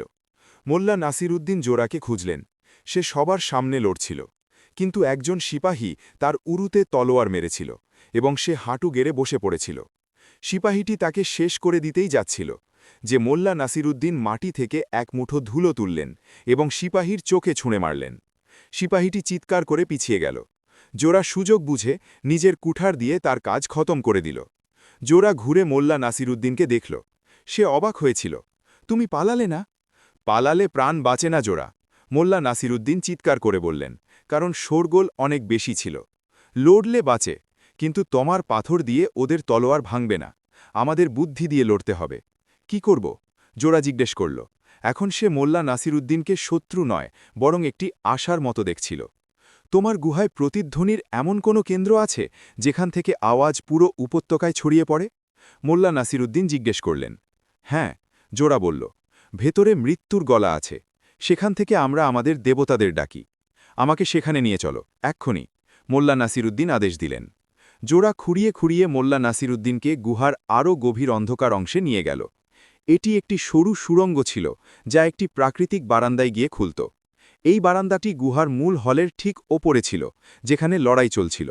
এখান থেকে পুরো গুহা এবং বাইরের উপত্যকা পরিষ্কার দেখা যাচ্ছিল, কিন্তু নিচ থেকে ওপরে দেখা কঠিন ছিল। মোল্লা নাসিরুদ্দিন নিচে দেখলেন। শামসুদ্দিন নিজের ঘোড়ায় বসে সৈনিকদের নির্দেশ দিচ্ছিল। খোঁজো ওকে, ওই হিন্দুস্তানিকে আর ওই সর্দারকে, আমার ওই টাটটি চাই। মোল্লা নাসিরুদ্দিন একটি গভীর শ্বাস নিলেন। তিনি নিজের গলা পরিষ্কার করলেন। তিনি জানতেন যে এখন তাকে নিজের জীবনের সবচেয়ে সেরা অভিনয় করতে হবে। তিনি নিজের কণ্ঠস্বর ভারী করলেন, পেট থেকে শ্বাস নিলেন এবং সেই প্রাকৃতিক ধ্বনি বিস্তারক ইকো চেম্বার ব্যবহার করে চিৎকার করলেন, শামসুদ্দিন! আওয়াজ গুহায় বিদ্যুতের মতো ঝিলিক দিয়ে উঠল। এটি এতটাই তেজ আর ভয়াবহ ছিল যে নিচে লড়তে থাকা সিপাহী আর কবিলাওয়ালা দুজনেই থেমে গেল। আওয়াজ দেয়ালে ধাক্কা খেল এবং কয়েক গুণ হয়ে ফিরে এলো। শামসুদ্দিন! শামসুদ্দিন! মনে হচ্ছিল যেন পাহাড় নিচে কথা বলছে। শামসুদ্দিন ঘাবড়ে গিয়ে এদিক ওদিক দেখল। কে? সামনে আয়! আমি তোর মৃত্যু, শামসুদ্দিন! মোল্লা নাসিরুদ্দিনের কণ্ঠ আবার প্রতিধ্বনিত হল।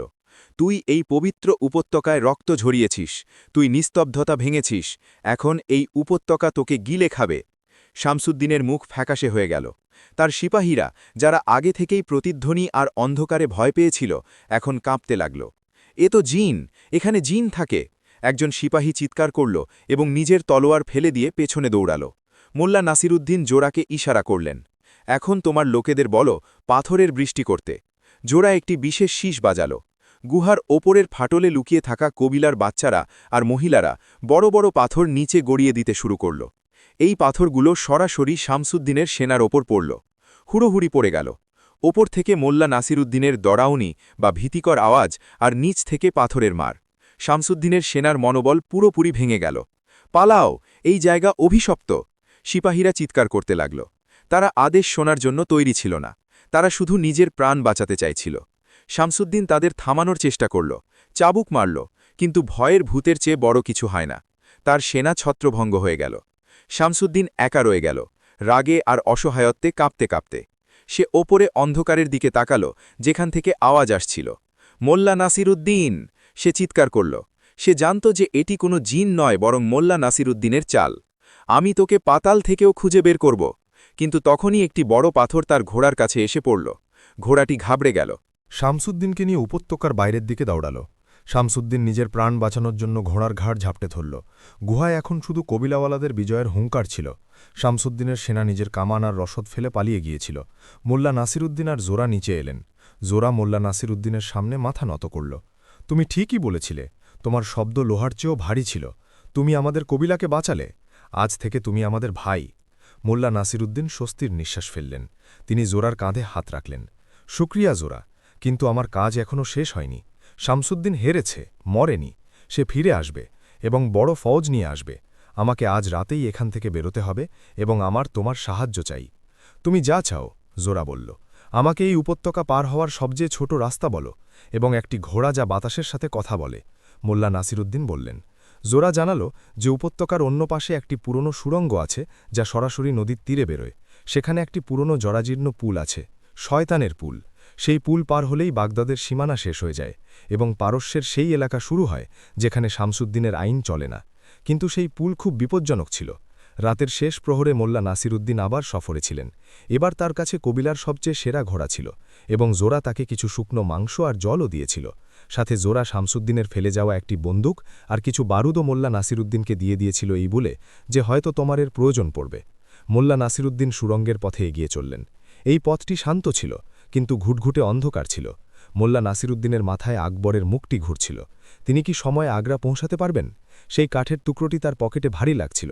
এটি শুধু কাঠ ছিল না, এটি তার সম্মান আর অস্তিত্বের প্রমাণ ছিল।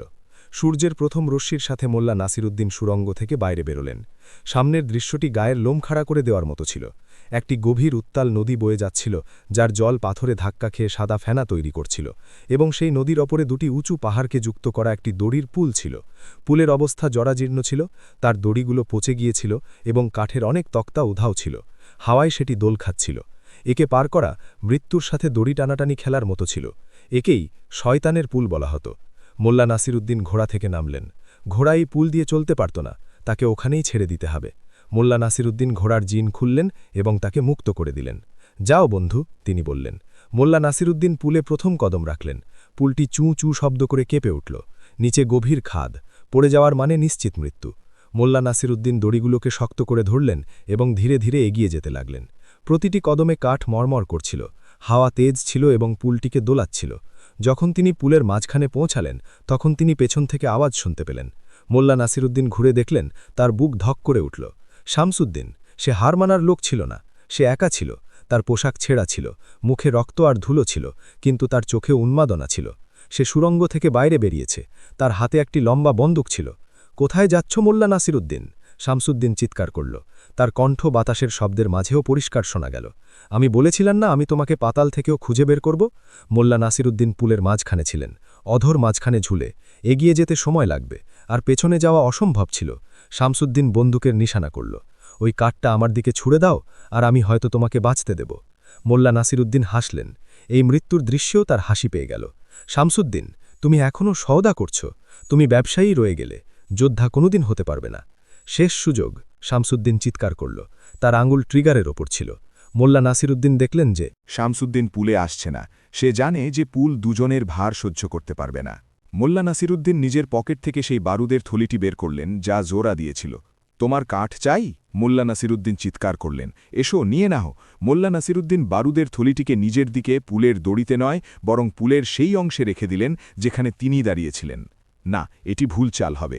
মোল্লা নাসিরুদ্দিনের বুদ্ধি বিদ্যুতের মতো ছুটল। যদি তিনি পুল ভাঙেন তবে তিনিও পড়বেন। তাকে শামসুদ্দিনকে ঘাবড়ে দিতে হবে। মোল্লা নাসিরুদ্দিন শামসুদ্দিনের দিকে তাকালেন এবং বললেন, ঠিক আছে, তুমি জিতলে, আমি কাঠ ছুটছি। মোল্লা নাসিরুদ্দিন হাত হাওয়ায় তুললেন। শামসুদ্দিনের নজর মোল্লা নাসিরুদ্দিনের হাতের উপর টিকে লইল।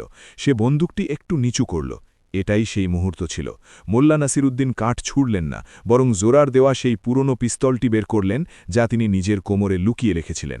মোল্লা নাসিরুদ্দিন নিশানাবাদ ছিলেন না এবং দূরত্ব বেশি ছিল, কিন্তু তাকে শামসুদ্দিনকে নয়, বরং শামসুদ্দিনের কাছের পাহাড়ের সেই অংশটিকে মারতে হতো যেখানে পুলের দড়িগুলো বাঁধা ছিল। না, সেটিও অনেক দূরে ছিল। মোল্লা নাসিরুদ্দিন একটি বিপজ্জনক সিদ্ধান্ত নিলেন। তিনি পিস্তল তাক করলেন এবং ফায়ার করলেন। গুলি শামসুদ্দিনের গায়ে লাগল না, বরং তার পাশের মাটিতে লাগল, যাতে ধুলো উঠল। শামসুদ্দিন চমকে গেল এবং সে পাল্টা ফায়ার করল। শামসুদ্দিনের গুলি মোল্লা নাসিরুদ্দিনের কানের পাশ দিয়ে বেরিয়ে গেল এবং পুলের একটি প্রধান দড়ি কেটে দিল। পুলটি একদিকে হেলে গেল। মোল্লা নাসিরুদ্দিনের ভারসাম্য বিঘ্নিত হল। তিনি হাওয়ায় ঝুলে গেলেন, শুধু একটি হাত দিয়ে বেঁচে থাকা দড়িটিকে ধরে। কাঠের টুকরোটি তার বুক থেকে পিছলে নিচে পড়ে যাওয়ার উপক্রম হয়েছিল, যে তিনি সেটি অন্য হাত দিয়ে জাপটে ধরলেন। পড়ে যা! শামসুদ্দিন চিৎকার করল। সে খুশি হচ্ছিল। মোল্লা নাসিরুদ্দিন এক হাত দিয়ে ঝুলেছিলেন। নিচে উত্তাল নদী তার জন্য অপেক্ষা করছিল, কিন্তু মোল্লা নাসিরুদ্দিন হার মানলেন না। তিনি নিজের শোহেরকে দোলালেন এবং পা আটকে দড়ির ওপর ওঠার চেষ্টা করলেন। পুলটি এখন বাঁকা হয়ে গিয়েছিল। ওঠা প্রায় অসম্ভব ছিল। শামসুদ্দিন নিজের বন্দুক আবার লোড করছিল। তার কাছে পুরো সময় ছিল। সে মোল্লা নাসিরুদ্দিনকে ছটফট করতে দেখতে চাইছিল, কিন্তু শামসুদ্দিন একটি জিনিসে লক্ষ্য করেনি। মোল্লা নাসিরুদ্দিনের গুলিতে ওড়া ধুলো আর শব্দ সুরঙ্গের ওপরের পাহাড়গুলোকে, যা আগে থেকেই দুর্বল ছিল, তা নাড়িয়ে দিয়েছিল, এবং প্রতিধ্বনির উপত্যকার প্রভাব এখানেও ছিল। যেমনই শামসুদ্দিন আবার নিশানা করল, তার ঠিক ওপরের পাহাড়ের একটি বড় অংশ ভেঙে পড়ল। শামসুদ্দিন ওপরে তাকাল। তার চোখ কপালে উঠে গেল। একটি চিৎকার এবং তারপর নিস্তব্ধতা। পাথর শামসুদ্দিনের ওপরে পড়ল এবং তাকে সাথে নিয়ে খাদের গভীরে হারিয়ে গেল। বাগদাদের সবচেয়ে বড় ঠগ নিজেরই লোভ আর মোল্লা নাসিরুদ্দিনের একটি ভুল বা অব্যর্থ নিশানার শিকার হয়ে গেল। মোল্লা নাসিরুদ্দিন এটি দেখলেন। তার কাছে খুশি উদযাপন করার সময় ছিল না। পুলটি এখন পুরোপুরি ভেঙে পড়ার মুখে ছিল। শামসুদ্দিনের পড়ে যাওয়ার যে ঝটকা লেগেছিল, তাতে বাকি থাকা দড়িগুলো মরমর করছিল। মোল্লা নাসিরুদ্দিন নিজের সব শক্তি লাগালেন। প্রতিটি মাংসপেশি চিৎকার করছিল। তিনি ইঞ্চি ইঞ্চি করে ওপরে উঠলেন।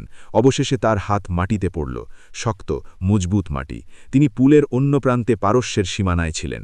তিনি নিজেকে ওপরে টেনে তুললেন এবং মাটিতে শুয়ে পড়লেন। পেছন থেকে একটি তেজ আওয়াজ এলো। সেই পুরো পুলটি ভেঙে নদীতে পড়ে গেল। মোল্লা নাসিরুদ্দিন ঘুরে দেখলেন, খাদ, নদী আর সেই ভাঙা পুল। বাগদাদ পেছনে পড়ে গিয়েছিল। শামসুদ্দিন এখন ইতিহাস হয়ে গিয়েছিল। মোল্লা নাসিরুদ্দিন নিজের বুকে হাত রাখলেন। কাঠের টুকরোটি ওখানেই ছিল, সুরক্ষিত। তিনি কাদা আর ধুলোয় মাখা ছিলেন। শরীরে অনেক চোট ছিল, কিন্তু তিনি বেঁচে ছিলেন। তিনি আকাশের দিকে তাকিয়ে হাসলেন। এখনই নয় যমরাজ, এখনও আমাকে আকবরকে একটি গল্প শোনাতে হবে। কিন্তু গল্প এখনও শেষ হয়নি। কাছে এখন না ঘোড়া ছিল, না টাকা, আর না কোনো রসদ। তিনি এক অজানা দেশের বিরান প্রান্তরে একা ছিলেন। মোল্লা নাসিরুদ্দিন উঠলেন। তিনি নদীর জল খেলেন এবং পূর্ব দিকে হাঁটতে শুরু করলেন।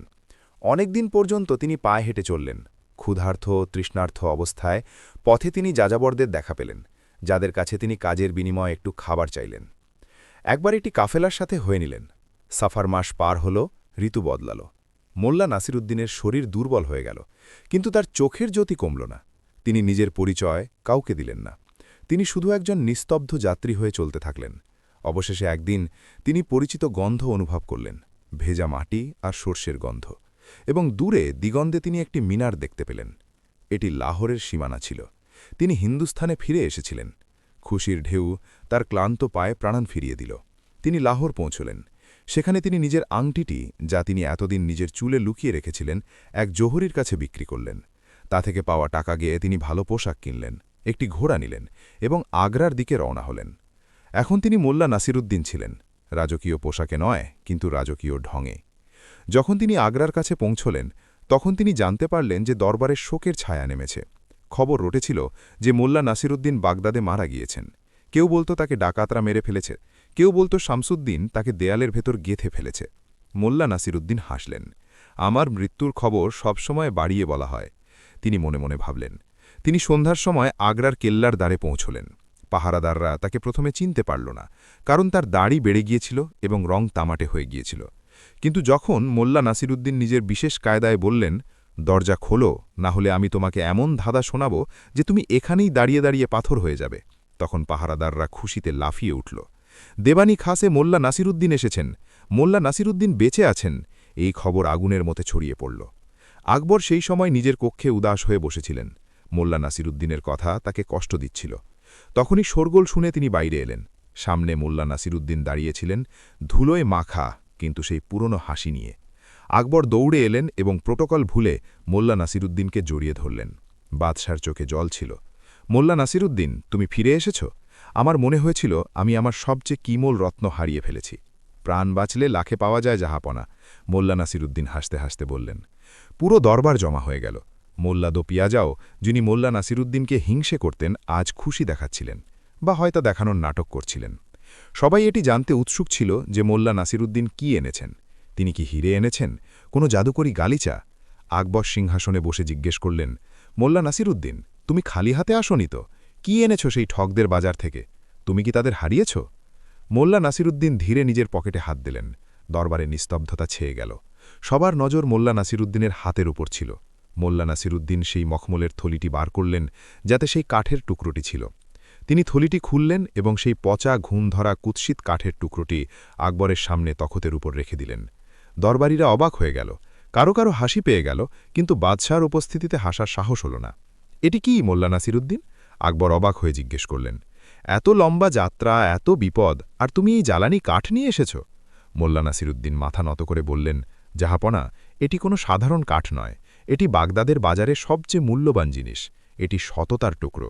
তারপর মোল্লা নাসিরুদ্দিন পুরো গল্প শোনালেন। শামসুদ্দিনের ছলনা, ভিখারির সত্য, মরুভূমির ঝড়, প্রতিধ্বনির উপত্যকা, আর পুলে হাওয়া শেষ লড়াই।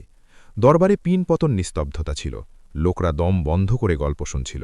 যখন মোল্লা নাসিরুদ্দিন জানালেন যে কিভাবে তিনি নিজের প্রাণ বাজি রেখে এই কাঠটি বাঁচিয়েছেন, কারণ এটিই একমাত্র জিনিস ছিল যা মিথ্যে ছিল না, তখন আকবরের চোখে গর্বের জল চলে এলো। জাহাপনা, মোল্লা নাসিরুদ্দিন শেষে বললেন, সেই বাজারে প্রতিটি জিনিস চমকাচ্ছিল, কিন্তু নকল ছিল। শুধু এই কাঠটি ছিল যা যেমন দেখতে তেমনটিই ছিল। এটি নিজেকে সোনা বলেনি, এটি নিজের খামতি স্বীকার করেছে। তাই এটি সত্যের প্রতীক, আর সত্যের চেয়ে মূল্যবান আর কিচ্ছু হয় না। আকবর গদগদ হয়ে গেলেন। তিনি নিজের গলা থেকে মুক্তোর মালা খুলে মোল্লা নাসিরুদ্দিনকে পরিয়ে দিলেন। মেনে নিলাম মোল্লা নাসিরুদ্দিন, তুমি শুধু ঠকদেরই হায়াওনি, বরং আমাদেরও এক অমূল্য শিক্ষা দিলে। এই কাঠ আমাদের খজানায় কোহিনুরের চেয়েও বেশি হেফাজতে রাখা হবে। দরবারে মোল্লা নাসিরুদ্দিন জিন্দাবাদের ধ্বনি উঠতে লাগল। মোল্লা নাসিরুদ্দিন আরও একবার প্রমাণ করে দিয়েছিলেন যে বুদ্ধি আর সত্যের সামনে দুনিয়ার কোনো শক্তি, তা সে শামসুদ্দিন হোক বা মৃত্যু, টিকতে পারে না। রাত হয়ে গিয়েছিল, উদযাপনের পরিবেশ ছিল। মোল্লা নাসিরুদ্দিন নিজের ঘরে ফিরলেন, নিজের পরিবারের কাছে। তিনি শান্তিতে ঘুমোলেন, কোনো জাল ছাড়া, কোনো প্রতিধ্বনি ছাড়া এবং কোনো ছলনা ছাড়া। কিন্তু গল্প এখানে শেষ হয় না। যখন মোল্লা নাসিরুদ্দিন ঘুমোচ্ছিলেন, তখন আগ্রার কেল্লার খজানায়, যেখানে জাদুকরি মানচিত্র এবং আল জারকার উন্মোচন, সেই কাঠটি রাখা হয়েছিল, সেখানে কিছু অদ্ভুত ঘটল। সেই কাঠের টুকরোটি, যা এতক্ষণ পচা আর প্রাণহীন দেখাচ্ছিল, জ্যোৎস্না রাতে হালকা হালকা চকচক করতে লাগল। তা থেকে একটি অদ্ভুত সবুজ আলো বেরোতে লাগল, আর সেই আলো কাঠের ভেতরে লুকিয়ে থাকা কিছু রেখাকে ফুটিয়ে তুলল। সেই রেখাগুলো ঘুণের চিহ্ন ছিল না, সেগুলো একটি মানচিত্র ছিল। মোল্লা নাসিরুদ্দিনের মনে হয়েছিল যে গল্প শেষ হয়ে গিয়েছে, শামসুদ্দিন মারা গিয়েছে এবং সততা জয়ী হয়েছে। কিন্তু মোল্লা নাসিরুদ্দিনও একটি কথা জানতেন না, সেই ভিখারি যে তাকে কাঠটি বিক্রি করেছিল, সে কোনো সাধারণ ভিখারি ছিল না, এবং সেই কাঠটি শুধু সততার প্রতীক ছিল না। কাঠের আঁশের মাঝে একটি প্রাচীন মানচিত্র ফুটে উঠছে, এমন এক মানচিত্র যা কোনো হারিয়ে যাওয়া সাম্রাজ্যের রাস্তা দেখায়। হঠাৎ খজানার পাহারাদার চিৎকার করে ওঠে, কাঠের ভেতর থেকে ধোঁয়া বেরোতে শুরু করে এবং একটি আকৃতি তৈরি হয়। শামসুদ্দিনের ছায়া কি ফিরে এসেছে, নাকি মোল্লা নাসিরুদ্দিন অজান্তে হিন্দুস্থানের জন্য কোনো নতুন বিপদ নিয়ে এসেছেন? মোল্লা নাসিরুদ্দিন কি এই কাঠের আসল রহস্য সমাধান করতে পারবেন, নাকি এই সত্যই এখন সালতানাতের বিনাশের কারণ হবে? তৈরি হয়ে যান অন্তিম অধ্যায়ের জন্য, মোল্লা নাসিরুদ্দিন আর অভিশপ্ত মানচিত্র। গল্পের সবচেয়ে বড় মোড় এখনও বাকি, দেখুন পঞ্চম ভাগ। আগ্রার রাজকীয় কেল্লা গভীর ঘুমে আচ্ছন্ন ছিল। রাতের নিস্তব্ধতায় কেবল যমুনা নদীর বয়ে চলার মৃদু আওয়াজ আর পাহারাদারদের ভারী জুতোর শব্দ শোনা যাচ্ছিল। কিন্তু রাজকীয় খজানার ভারী দরজার পেছনে এমন কিছু হচ্ছিল যা প্রকৃতির নিয়মের বিরুদ্ধে ছিল। খজানার প্রধান সংরক্ষক দিলাওয়ার খান, যে নিজের বীরত্ব আর নির্ভীকতার জন্য পরিচিত ছিল, এই মুহূর্তে ভয়ে কাঁপছিল। সে লোহার দরজার পাশে দাঁড়িয়েছিল, তার চোখ বড় বড় হয়ে গিয়েছিল এবং কপালে ঘাম ঝরছিল। ভেতর থেকে একটি অদ্ভুত সবুজ আর নীল আলো চুইয়ে বাইরে আসছিল, আর বাতাসে চন্দন আর জ্বলন্ত গন্ধকের মেশানো গন্ধ ভাসছিল। হঠাৎ ভেতর থেকে একটি চিৎকার শোনা গেল, কোনো মানুষের নয়, বরং বাতাসের ঝাপটার মতো এক রুহানি চিৎকার। দিলাওয়ার খান নিজের মশাল ওখানেই ফেলে দিল এবং পাগলের মতো বাদশার শয়নকক্ষের থেকে দৌড়াল। জাহাপনা, জাহাপনা, গজব হয়ে গেছে! তার আওয়াজ নিস্তব্ধতা চিরে প্রতিধ্বনিত হল। আকবর নিজের ঘুম থেকে জেগে উঠলেন। তিনি সঙ্গে সঙ্গে বুঝতে পারলেন যে ব্যাপার গুরুতর। তিনি নিজের তলোয়ার তুললেন এবং বাইরে বেরোলেন। সেই মুহূর্তেই মোল্লা নাসিরুদ্দিনও, যাকে বোধহয় তার ষষ্ঠেন্দ্রিয় জাগিয়ে দিয়েছিল, নিজের কক্ষ থেকে বাইরে চলে এসেছিলেন। দুজনের নজর মিলল। কোনো কথা না বলে তারা দুজনেই খজানার দিকে ছুটলেন। যখন তারা খজানার দ্বারে পৌঁছলেন, তখন সেখানকার তাপমাত্রা বেড়ে গিয়েছিল। দিলাওয়ার খান কাঁপা কাঁপা হাতে তালা খুলল। যেমনই ভারী দরজা খুলল, ভেতরের দৃশ্য দেখে আকবর আর মোল্লা নাসিরুদ্দিন দুজনের কদম থমকে গেল। সেই কাঠের টুকরোটি, সেই পচা ঘুণ ধরা কুৎসিত টুকরোটি, যা মোল্লা নাসিরুদ্দিন সততার প্রতীক বলে নিয়ে এসেছিলেন, এখন হাওয়ায় ভাসছিল। সেটি মাটি থেকে 4 ফিট ওপরে ছিল। তার আঁশগুলো, যা আগে পচা দেখাচ্ছিল, এখন সোনালি শিরার মতো চকচক করছিল। কাঠের ভেতর থেকে ধোঁয়া বেরোচ্ছিল, কিন্তু সেই ধোঁয়া ছড়িয়ে যাচ্ছিল না, বরং একটি আকৃতির রূপ নিচ্ছিল। সেই আকৃতিটি সেই বুড়ো ভিখারির ছিল, যে বাগদাদের বাজারে মোল্লা নাসিরুদ্দিনকে সেই কাঠটি বিক্রি করেছিল। কিন্তু এখন তার চোখে অসহায়ত্ব ছিল না। তার চোখ তারার মতো জ্বলজ্বল করছিল এবং তার রূপ বিশালকায় হয়ে গিয়েছিল। এটি কোনো সাধারণ ভিখারি ছিল না। কে তুমি? আকবর নিজের তলোয়ার তাক করে জিজ্ঞেস করলেন। আর আমাদের খজানায় কি করছ? ধোঁয়া দিয়ে তৈরি সেই আকৃতিটি নিজের মুখ খুলল। তার আওয়াজ প্রতিধ্বনিত হল যেন কোনো গভীর কুঁয়ো থেকে আসছে। আমি আল জারকা, সুলেমানি জঙ্গলের শেষ রক্ষক। হে হিন্দুস্তানের বাদশাহ, তুমি আমার পরীক্ষা পাশ করেছ, কিন্তু এখনও আসল ইমতিহান বাকি আছে। মোল্লা নাসিরুদ্দিন এগিয়ে গেলেন। তিনি ভয় পাননি, বরং তার চোখে কৌতূহল ছিল। কেমন ইমতিহান আলজারকা?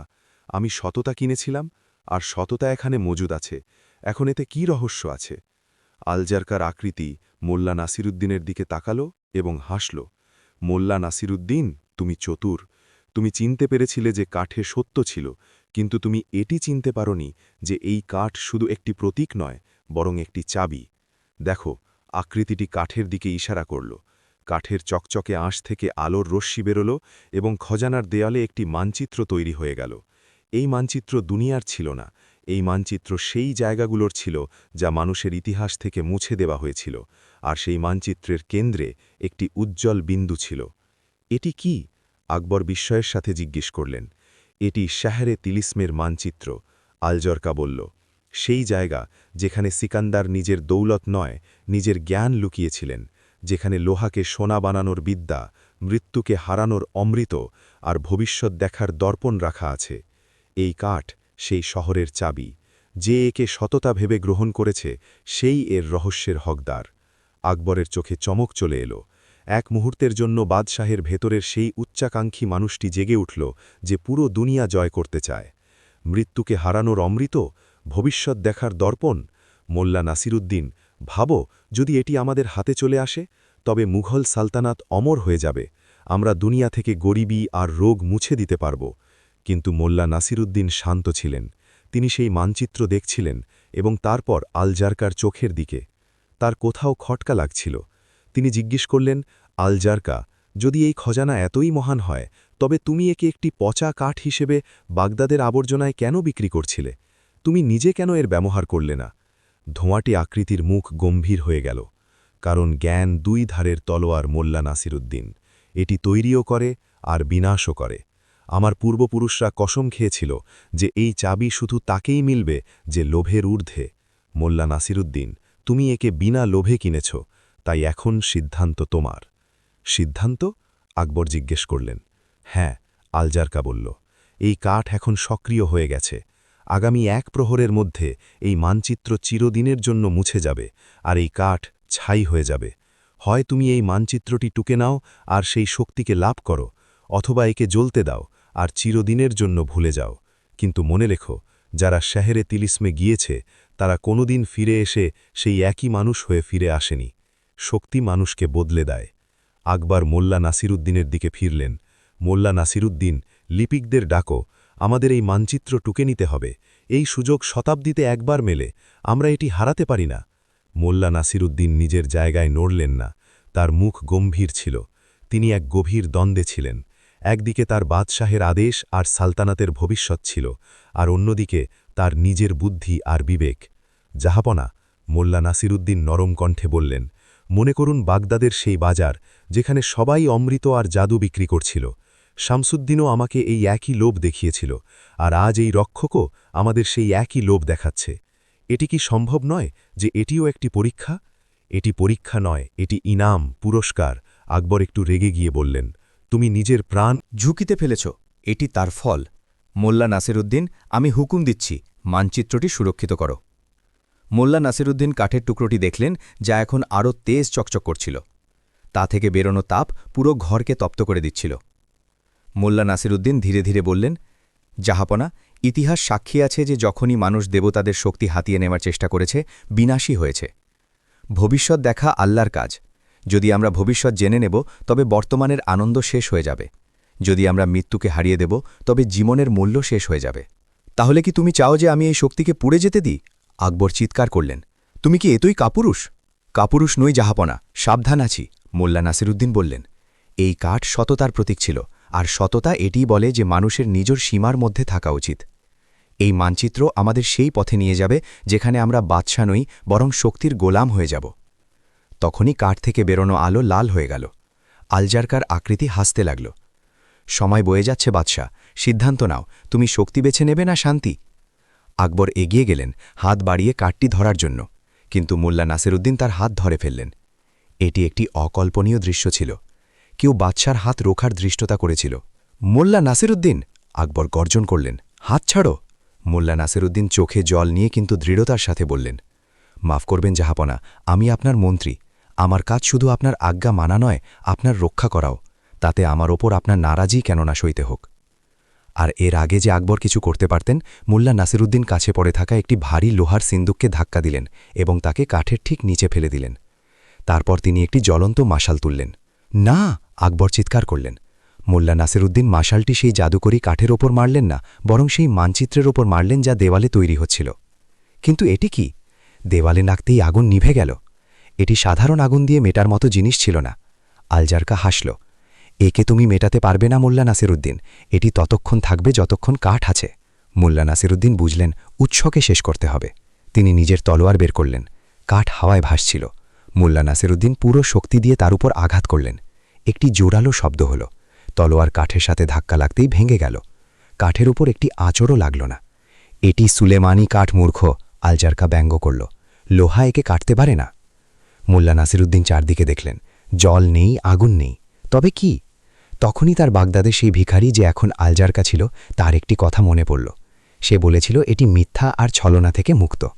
মোল্লা নাসিরুদ্দিন সঙ্গে সঙ্গে নিজের পকেট থেকে সেই নকল হীরের হারটি বের করলেন, যা তিনি বাগদাদে শামসুদ্দিনের থেকে কিনেছিলেন, যা তিনি প্রমাণ হিসেবে রেখেছিলেন, কিন্তু পরে নকল প্রমাণিত হয়েছিল। এই হার মিথ্যার প্রতীক ছিল। মোল্লা নাসিরুদ্দিন সেই নকল হারটি হাওয়ায় ছুড়লেন এবং সরাসরি ভাসমান কাঠের উপর মারলেন। যেমনই মিথ্যা, নকল হার, সত্যের কাঠ সাথে ধাক্কা খেল, একটি ভয়াবহ প্রতিক্রিয়া হল। পদার্থ আর প্রতিপদার্থ, ম্যাটার আর অ্যান্টিম্যাটার জোরে ধাক্কা খাওয়ার মতো বিস্ফোরণ হল। সত্য আর মিথ্যা একসাথে থাকতে পারে না। কাঠ কাঁপতে লাগল। তার আলো অস্থির হয়ে গেল। আলজারকার আকৃতি চিৎকার করে উঠল, কি করছো? তুমি ইতিহাস মুছে দিচ্ছ। আমি ভবিষ্যৎ বাঁচাচ্ছি, মোল্লা নাসিরুদ্দিন চিৎকার করে জবাব দিলেন। কাঠের ভেতরে ফাটল ধরতে শুরু করল। তা থেকে বেরোনো আলো এখন ব্লাইন্ডিং, অন্ধ করে দেওয়ার মতো হয়ে গিয়েছিল। আকবর আর মোল্লা নাসিরুদ্দিনকে নিজেদের চোখ বন্ধ করতে হলো। একটি তেজ সাইরেনের মতো আওয়াজ প্রতিধ্বনিত হলো, আর তারপর ধারাম সবকিছু শান্ত হয়ে গেল। আকবর আর মোল্লা নাসিরুদ্দিন ধীরে ধীরে চোখ খুললেন। খজানায় এখন অন্ধকার ছিল, শুধু দিলাওয়ার খানের পড়ে যাওয়া মাশালটি মৃদু জ্বলছিল। হাওয়ায় ভাসমান সেই কাঠ উধাও হয়ে গিয়েছিল। দেওয়ালে তৈরি মানচিত্র মুছে গিয়েছিল, আর আলজারকার ছায়াও বিলীন হয়ে গিয়েছিল। মেঝেতে যেখানে সেই কাঠ ভাসছিল, এখন শুধু ছাইয়ের একটি ছোট স্তূপ পড়েছিল, সত্যের বৃক্ষ এবং গল্পের উপসংহার। সেই ছাইয়ের মাঝে একটি ছোট সাধারণ বীজ পড়েছিল। আকবর স্তব্ধ হয়ে দাঁড়িয়েছিলেন। তিনি এখনও সেই হারিয়ে যাওয়া শক্তির কথা ভাবছিলেন। তিনি মোল্লা নাসিরুদ্দিনের দিকে ফিরলেন। তার মুখ রাগে লাল ছিল। তুমি কি করলে মোল্লা নাসিরুদ্দিন? তুমি সব কিছু নষ্ট করে দিলে। আমরা মহান হতে পারতাম। মোল্লা নাসিরুদ্দিন হাঁটু গেড়ে বসলেন এবং ছাইয়ের স্তূপ থেকে সেই বীজটি তুললেন। তিনি আকবরের কাছে এলেন এবং বীজটি তার হাতের তালুতে রেখে দিলেন। জাহাপনা, মোল্লা নাসিরুদ্দিন শান্ত স্বরে বললেন, মহানতা কোনো জাদু বা তিলিস্মে থাকে না। মহানতা এই বীজের মতো হয়। একে মাটিতে পুঁততে হয়, রোদ আর বৃষ্টি সইতে হয়, আর বছরের পর বছর ধৈর্যের পর এটি বৃক্ষ হয়, যা অন্যকে ছায়া দেয়। সেই জাদুকরী কাঠ আপনাকে শক্তি তো দিত, কিন্তু সেটি আপনাকে মানুষ থেকে রাক্ষস বানিয়ে দিত। আমি মানচিত্র মুছে দিয়ে আপনাকে দুনিয়ার শাসক হওয়া থেকে হয়তো আটকে দিয়েছি, কিন্তু আমি আপনাকে আকবর দ্য গ্রেট হয়ে থাকতে দিয়েছি, কারণ আসল শক্তি ন্যায় আর দয়ায় আছে, অমরতায় নয়। আকবর নিজের হাতের তালুতে সেই ছোট বীজটি দেখলেন। তার রাগ ধীরে ধীরে গলতে শুরু করল। তিনি অনুভব করলেন যে মোল্লা নাসিরুদ্দিন ঠিক ছিলেন। সেই কয়েক মুহূর্তের লোভ তার মতিভ্রম করে দিয়েছিল। যদি তিনি সেই মানচিত্রের পেছনে যেতেন, তবে হয়তো সালতানাত অনাথ হয়ে যেত। আকবর একটি গভীর শ্বাস নিলেন এবং মোল্লা নাসিরুদ্দিনের কাঁধে হাত রাখলেন। তুমি আবার আমাকে বাঁচিয়ে দিলে মোল্লা নাসিরুদ্দিন। শুধু আমার প্রাণ নয়, আমার ঈমানও। তুমি ঠিকই বলো, শক্তি সেটি নয় যা আমরা পাই, শক্তি সেটি যা আমরা ত্যাগ করার সাহস রাখি। মোল্লা নাসিরুদ্দিন হাসলেন এবং বললেন, আর হুজুর, এমনিতে যদি আমরা অমর হয়ে যেতাম, তবে মোল্লা দোপিয়া যাকে আমাদের অনন্তকাল সহ্য করতে হতো, এটি ওনার প্রতি অবিচার হতো। আকবর জোরে হেসে উঠলেন। খাজানায় প্রতিধ্বনিত সেই হাসি উত্তেজনাকে পুরোপুরি শেষ করে দিল। পরের দিন দরবারে একটি বিশেষ অনুষ্ঠান হল, কিন্তু এইবার মোল্লা নাসিরুদ্দিনকে কোনো জায়গির বা ধন দেওয়া হল না। আকবর সেই ছাই থেকে পাওয়া বীজটি শাহী বাগানের মাঝখানে মোল্লা নাসিরুদ্দিনের হাত দিয়ে রোপণ করলেন। আকবর ঘোষণা করলেন, এই বীজ যখন বৃক্ষ হবে, তখন একে সত্যের বৃক্ষ বলা হবে। এটি আগামী প্রজন্মকে মনে করিয়ে দেবে যে বাগদাদের বাজার থেকে আমরা দৌলত নয়, বরং বিবেক নিয়ে ফিরেছিলাম। মোল্লা নাসিরুদ্দিনের বাগদাদ যাত্রা শেষ হয়ে গিয়েছিল। শামসুদ্দিনের অন্ত হল, জাদুকরী কাঠ ছাই হল, আর আকবরের দরবারে আবার ন্যায় আর বুদ্ধিমত্তার সূর্য চকচক করতে লাগল। কিন্তু যেমনটি প্রতিটি গল্পের শেষে হয়, কিছু প্রশ্ন রয়ে যায়। সেই দিনের পর বহুবার মোল্লা নাসিরুদ্দিনকে একলা সেই বৃক্ষটির কাছে বসে থাকতে দেখা গিয়েছে। সেই বৃক্ষটি খুব দ্রুত বড় হল, সাধারণের চেয়ে অনেক বেশি দ্রুত, এবং তার পাতাগুলো হাওয়া দিলে একটি অদ্ভুত শব্দ করত, যেন ফিসফিস করছে। আল জারকা কি সত্যিই চলে গিয়েছিল, নাকি সে সেই বৃক্ষের রূপে এখনও ওখানেই ছিল মোল্লা নাসিরুদ্দিনের ওপর নজর রাখতে?